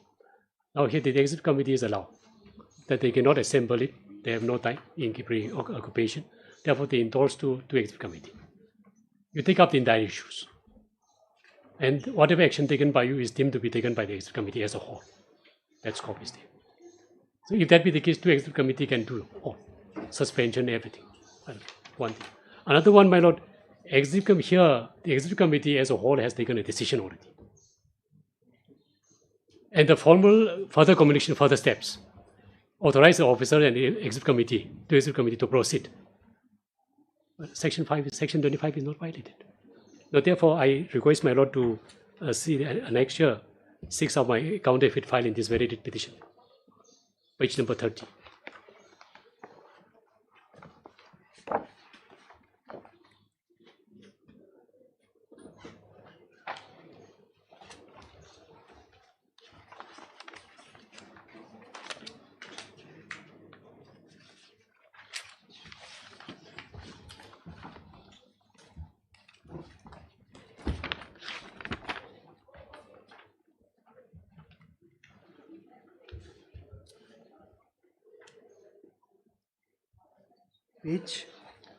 Page number 30, the last annexure. The decision taken by the Executive Committee.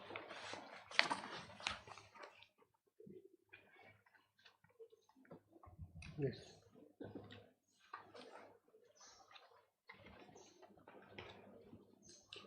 In the last page, 31, second paragraph. In fact, I've read out words only. Yes. But the last second paragraph. Appointment Mr. Alfred Sim. He has been appointed already. Magistrate Matter. While keeping in the present deputy Executive Committee under the peculiar facts and circumstances, hereby appointed Sri Alfred Sim as the acting chief of Milium on their further orders and direct him to exercise all such. So Executive Committee as a body has already appointed him. And further at the bottom, Executive Committee, Sunset Council authorized such to take appropriate steps. Now this is for furtherance of these steps. District Council Executive Committee cannot reassemble again and again. Therefore, the Executive Committee was authorized. Further step, you do it. Further communications, other notifications, you do it. And these two persons are the Executive Committee. So one of the Executive Committee, two Executive Committee has prepared the formal suspension order in issue. And they admitted that one.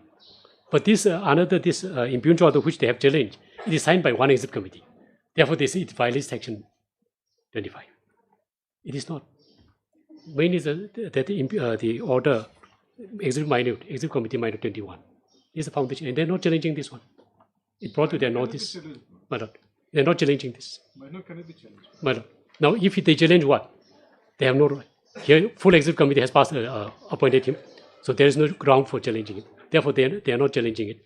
They just plug that one word, two words, and say it is bad and wrong. It's signed by one person. Lordship will kindly read the entire proceeding. But if this Executive Committee never passed an order, appointed him, then they may be right. I cannot defend it. But the Executive Committee as a whole has suspended him, appointed the Deputy Chief, appointed the Magistrate as inquiry officer. Therefore, this challenge is not, in fact, sustainable in law, and Section 25 is not violated. Section 25 is violated. I'll just place one judgment regarding this, without challenging the main order, challenging the subsequent orders. What the Supreme Court says, my lord. 2000, my lord, 10, volume 1, ECC.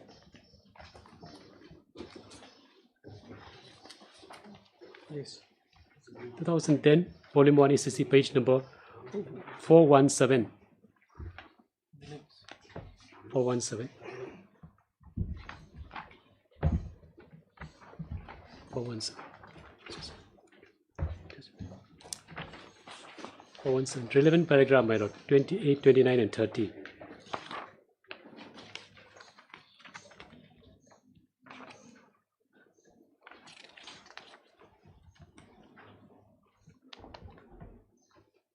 the minor taken by the executive committee appointing the chief, acting chief, brought to the notice of the petitioner also through affidavit. They could have challenged it if they have grievance, but they did not challenge my lord. Para 28, 29, and 30, my lord. We just read, my lord. In the instant case, promotions had been made by two different TPCs held on such.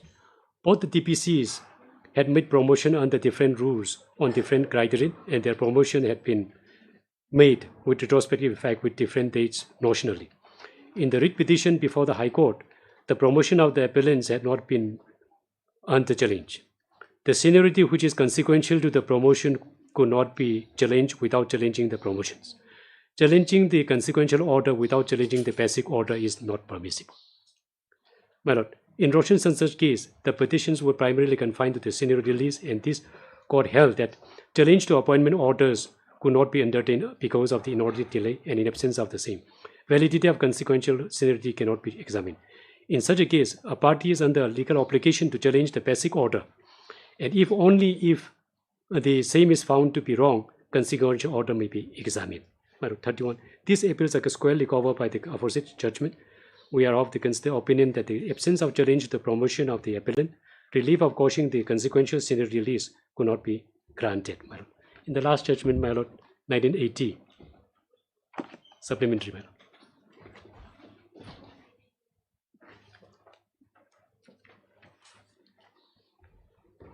1980 supplementary, ACC, page 499.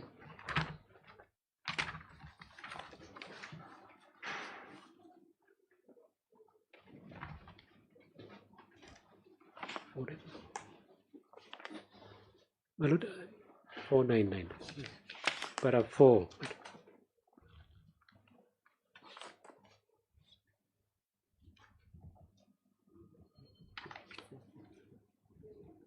Yes. 449. 449. Para 449. Sorry, page number 449. I'm sorry, it is not 499. It should be 449.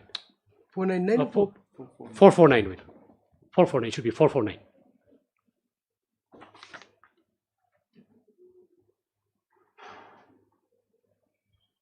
Party's name? Party's name, my lord, Roshan Lar and others versus International Airport Authority of India. Basically, so it is the same law, my lord. The same law, my lord. There also, the challenge is not made, my lord. The same law, my lord. Now, therefore, I will, my humble submission regarding this, therefore, challenge made by the petition number 2. In fact, he has no locus. None of his legal right is violated. Therefore, his challenge is wrong. There is no violation of Section 25. Section 9 is not violated, my lord. And the Section 8, which he has pleaded, my lord, is a discretion. And that discretion was reasonably exercised by the council. So that cannot be faulted. But therefore, challenge made by petitioner is not sustainable. Now imagine, my lord, if his petition is allowed. The prayer made in the petition, what he made the prayer. My lord, the prayer made in the relief sought by him in the prayer is this, my lord. Page number 9. Yes, you have let that. The third prayer he is seeking for relief. You have already. Page number 10. You have already pointed out that. That is a different prayer, my lord. 1 and 2 I pointed out.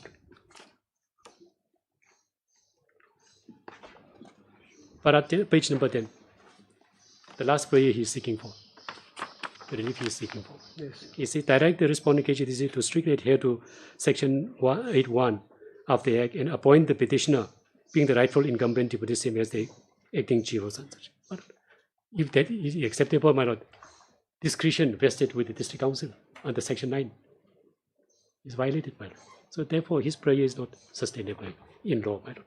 Other judgment, I will conclude the exemption which Lordship has pointed out, and they are pleading, the exemption was given to him. Exemption was given on his request. My lord, may kindly one aspect, he never requests for exemption. But district council will come forward voluntarily and grant exemption. That is one another. Negligence on the part of council. But on his own request, he persuaded the previous incumbent. And previous incumbent grant the exemption for that one financial year. My lord, there was Supreme Court judgment, 2010, volume 10.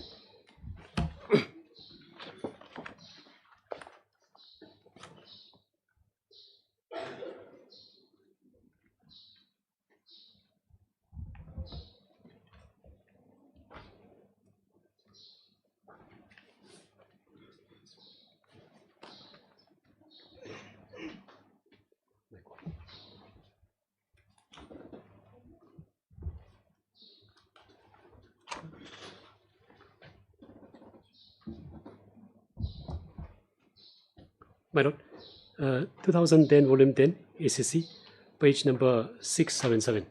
Yes. My Lord. Relevant para, my Lord, 32.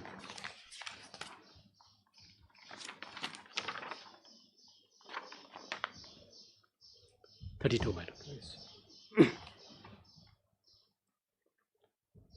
It says, my Lord, it is settled legal proposition that if an order is bad in its inception, it does not get sanctified at a later stage. A subsequent action or development cannot validate an action which was not lawful at its inception, for the reason that the illegality strikes at the root of the order. It would be beyond the competence of any authority to validate such an order. It would be ironical to permit a person to rely upon a law, in violation of which he has obtained the benefits. Exactly, my Lord. Under regulation, there is no provision empowering the executive committee to grant relief. I don't know how he convinced the earlier. So they have given exemption 1 year, financial 2024, 1 financial year. But the law is very clear, my Lord, that exemption itself is strike at the roots of the matter. No jurisdiction. Therefore, the Supreme Court says it has do not confer any rights upon. Therefore, he cannot, my Lord, derive any benefits. He may advance it before the inquiry officer. It is his liberty. He can do it, my Lord. But at this stage, on this ground, Lordship cannot strike down the step taken by the District Council. It is premature, my Lord. It's premature, and he cannot canvass this issue on the merits, my Lord. The last citation, my Lord, regarding the scope of a judicial review for suspension, my Lord has maybe remember, Lordship has passed an order in the earlier occasion. I would cite that judgment and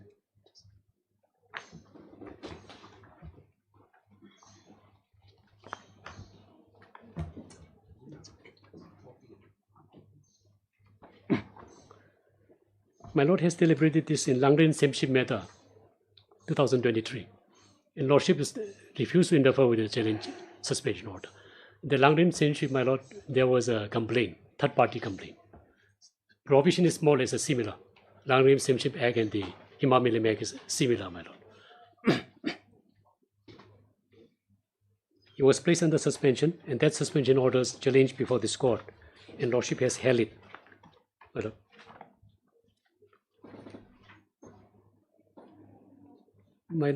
I take Lordship attention to para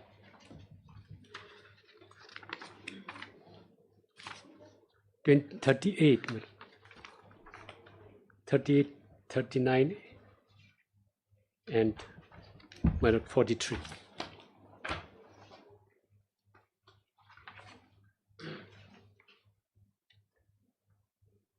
Para 38, 39, and 43.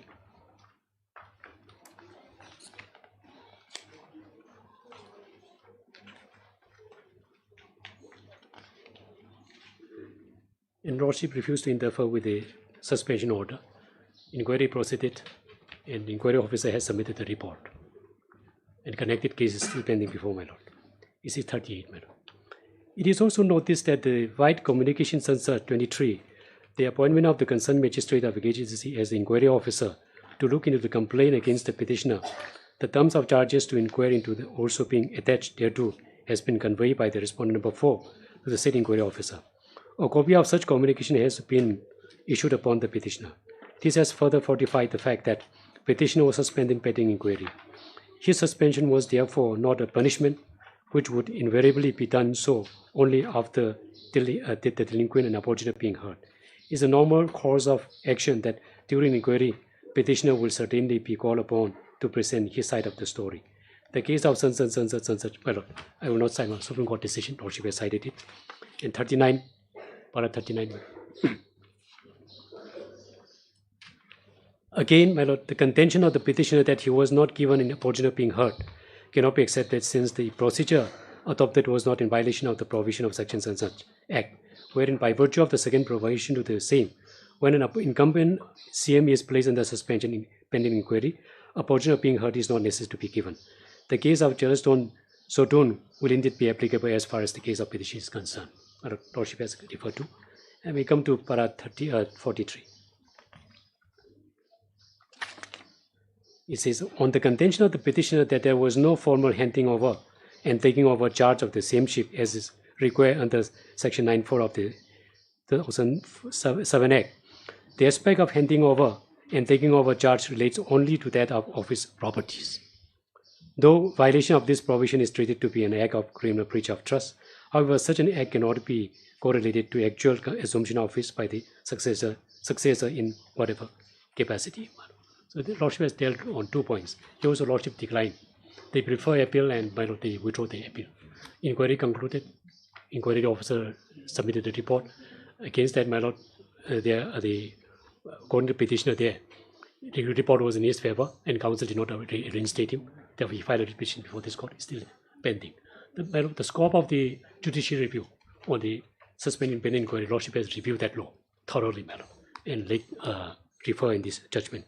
The judgment rendered by this own court in this Nongde Sema was squarely applicable, that principle of law. Therefore, my humble submission, my Lord, humble submission, the citation made by my esteemed two colleagues, that when the procedure is spelled out by the law, it has to follow that one only. Otherwise, don't follow it. That is a settled provision of law. I don't dispute it. If there is a third-party complaint against him, then we have to adhere that bring to the notice and knowledge of the third party. That's absolutely correct. But here is the case is different. In some cases here, they have annexed in the writ petition itself. With regard to the signatories of two same ship, I appear few of the cases, my Lord. Those are different circumstances. This has no relation with this matter, inherent exercise of jurisdiction. My humble submission is, writ petitioner would have petition number 1, would have a sufficient opportunity to total adherence to this honorable court. Even district council is not requested the inquiry officer to start a proceeding. The Lordship has given priority to this case, and all the parties are cooperating, expecting the Lordship would render the decision expeditiously. Therefore, district council was not in a hurry. But there is no stay order till today. In view of that, my Lord, the inquiry officer is not yet proceeded. Therefore, he will have sufficient opportunity before the inquiry officer to place his case. Therefore, the only the challenge made by him that the council has no jurisdiction is absolutely incorrect. He cannot challenge that one. He waived his right, and there is no procedural violation. Number 2, the choice taken by the executive committee is the reasonable one, is a tenable in law. Therefore, at this stage, Lordship may not interfere with it, but allow the parties to face the inquiry and proceed the matter. So the incident petition, in fact, it is devoid of substance, but it may be dismissed. This is my humble submission. Yes. I will continue tomorrow. Yes. Mr. Sen, you are so. No, I don't know. If you wish to reply, I mean, otherwise. I'll have to reply. There's so many low points which I have I'm not saying whether he will reply after I conclude. After he I think that because he very limited role for the acting, my Lord. Very limited role. He is a beneficiary. That's it, my Lord. I'm a beneficiary and I am a principal respondent. He's a mere beneficiary, my Lord. Principal respondent. So I'll make my submission. It's up to him, my Lord. After I conclude, perhaps he will make it. Tomorrow, Your Lordship. You can continue tomorrow. Then I'll reply to both of them. It can't be, Your Lordship, on Monday. They've been pending for such a long time. No. That's right. One day. This is my Lord, what happened is that then your Lordship sits in the division bench. At least tomorrow, Your Lordship is sitting. At least we are getting a substantial time, my Lord. Otherwise, we are having a half an hour, 1 hour, my Lord. Last day of the week. Anyway, I leave it to my Lords.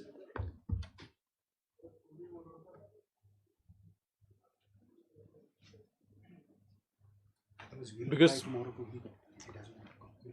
it's up. Otherwise, we'll reply to Mr. Asu, my Lord. I'll reply to such extensive argument by Mr. Sangresu. My Lord.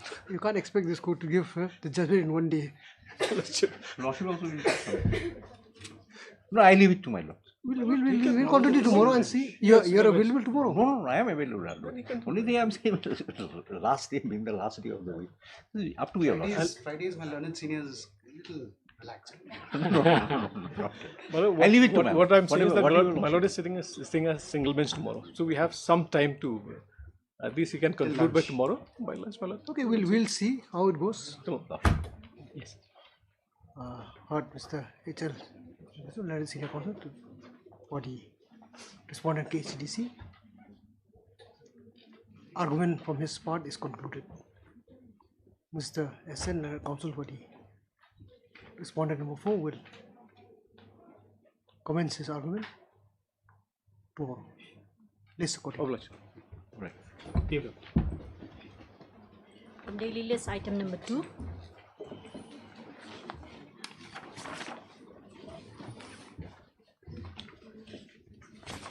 Good.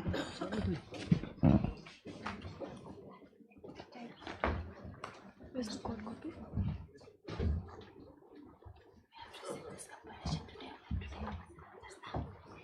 May it please your Lordship. Lordship, this matter is part heard. Lordship, on the last occasion, we were supposed to file a compilation of the relevant documents to assist this Honourable Court. My Lords will be filing this. We've served advance copies to the Well, I've received it. respondents, my Lords. I may be able to file this.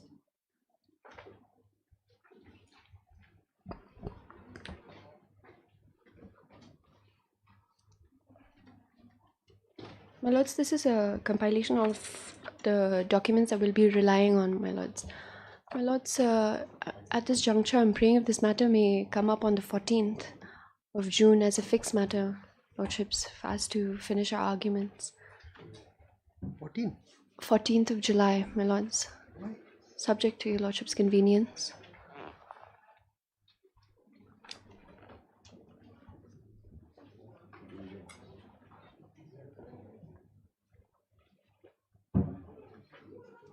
July is Sunday. Oh, sorry, it's June. July. It's a Tuesday, my Lords. Okay. The counsel for the petitioner has submitted that compilation of the relevant papers and documents found in his records have been produced today in court. It is prayed that this matter may be taken up for hearing on, maybe taken up for further hearing on the next day. As agreed to by the parties, place this matter for the hearing on 14. Highly grateful, Lordships. Item number 3.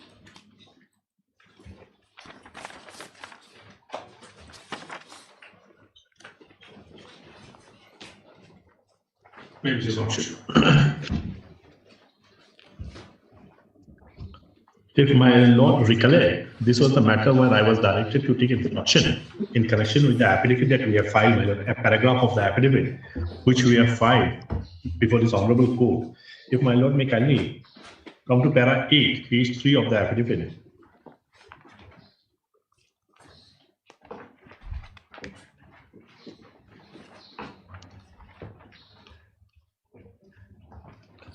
If I am permitted to read, my lord. Just a moment.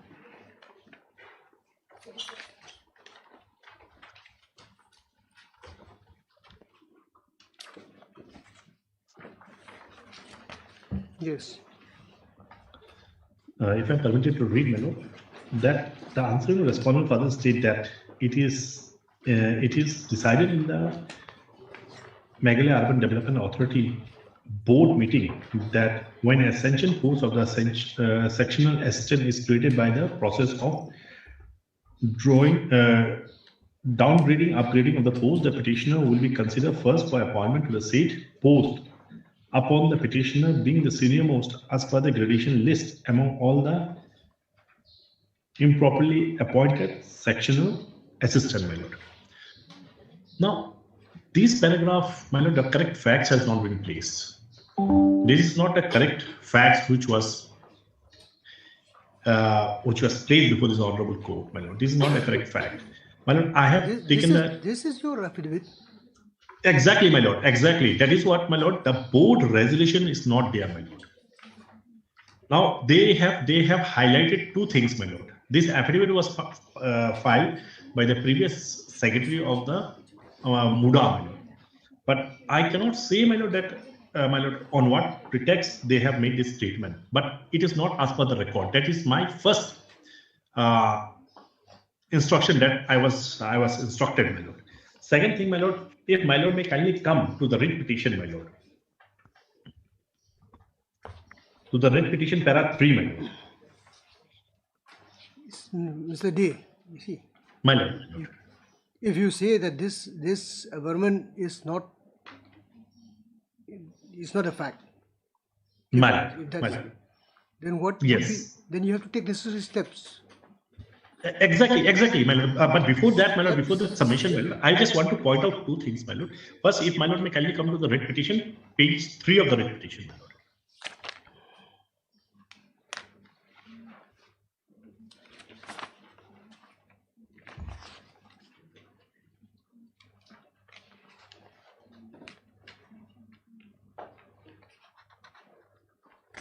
Yes. Para 3, my lord. Yes. That a petitioner was initially appointed on contractual basis, white office memo dated so and so. His appointment was initially a contractual basis, my lord. And thereafter, white office order memo number so and so dated 19/5/2006. The service of the petitioner was regularized in the said post of section officer, section assistant. As such, petitioner has been in total service of 16 years. Now, my lord, may kindly come to the annexure, my lord. Annexures 2 and 3, my lord. That is on page 10 and 11 of the writ petition.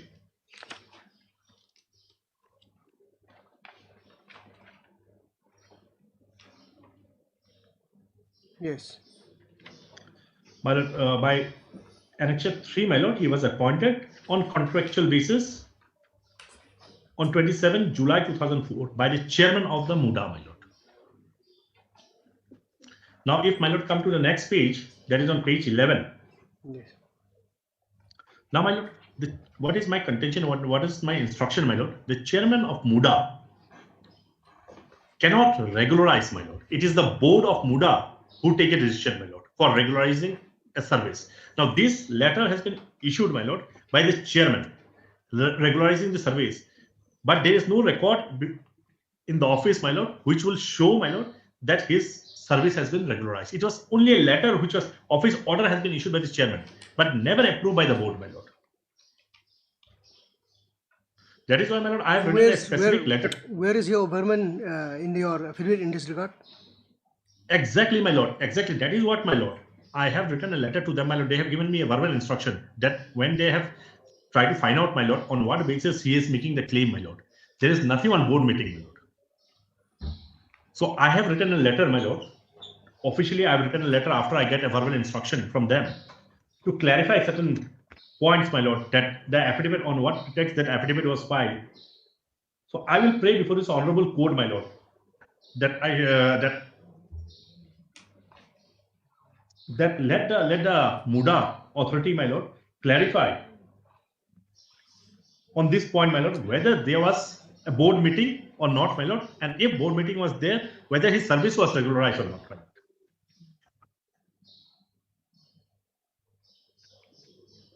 See, Mr. it is for you to clarify. You are representing MUDA. Exactly, my lord. But unless they give me a write up, my lord, or an instruction, my lord, You it will not be say that possible. you say that you require instruction. Yes, my lord, a written instruction, my lord. I have already written a letter on 19 June 2026, my lord, to them. Very long pending case. Yes, my lord. I'm just praying for 2 weeks' time, my lord. I will try my best to get the instruction, written instruction. Who's appearing for the petitioner? Have you advanced your argument here? Yes, Your Lordship. You have concluded? Concluded, Your Lordship. Okay. Only It's for the respondent to take necessary instruction, Your Lordship, because the incumbent in this particular case, Your Lordship, has expired, and now there's a vacant post. So on the last occasion, Your Lordship has instructed that since the averment is there in the affidavit, that if there's any vacancy, the upgrading or downgrading. So now, since the incumbent has already expired, Your Lordship. You mean this petitioner has expired? Yes, Your Lordship. No, that not as petitioner, Your Lordship. It's the incumbent, because from the pleading of the respondent, Your Lordship, there's my post has been held by another incumbent. Now he has expired. So necessary instruction was directed for the respondent to take steps. Your No, I'm praying for 2 weeks' time, man, to get a written instruction that Mr. D, you look into that, but no further time. No further. My lord. 2 weeks, I'll pray for 2 weeks time. They cannot go out of pleadings, Your Lordship, because there's a clear averment in the affidavit. That is, it's for them to decide. If they stick with these pleadings, then it has to be on the basis of pleadings. Yes, Your Lordship. Before the court. My lord.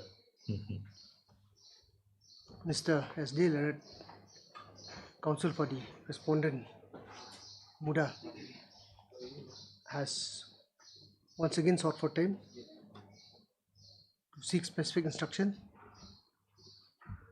as regard the stand of the Muda as far as the case of the petitioner is concerned. Considering the fact that this case has traveled for quite some time, the said respondent is called upon to proceed with the matter expeditiously, and any instruction forthcoming is to be placed before this court either by way of affidavit or otherwise within the next date fix, with advance copy to petitioner to respond to the same if so required. Place this matter after 3 weeks. Hello. Item number 5. 3, 4, same. Not exactly, my lord. It's not connected, my lord. It has been just so, my lord, Not listed connected. together. So what is? No, not connected. There's two different subject matter, my lord. What are the facts here? They are just praying for my lord. Who's appearing? Always benefit, my lord.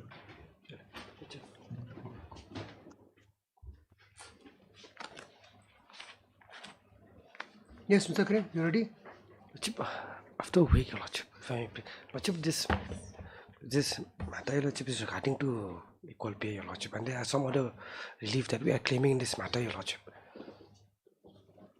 Lordship,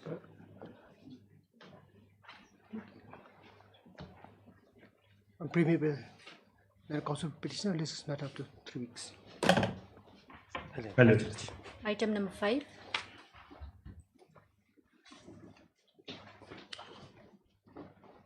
In item number 5, my lord, Mr. Ravi Gurung is the counsel. Due to some personal difficulty, is unavailable today, my lord. So, very old matter.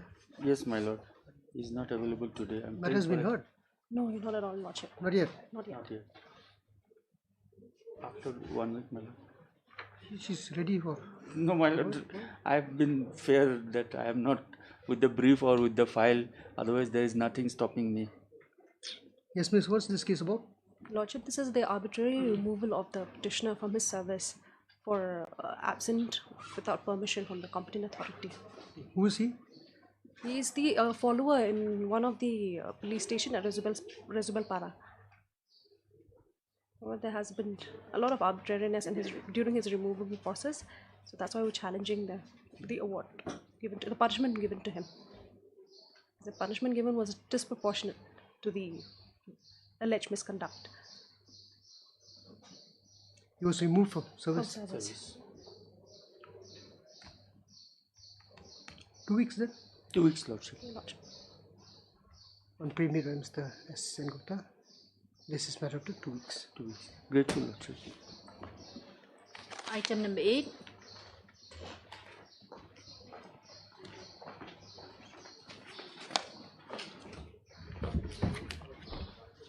Lordship, in this matter, we are filing our written arguments today.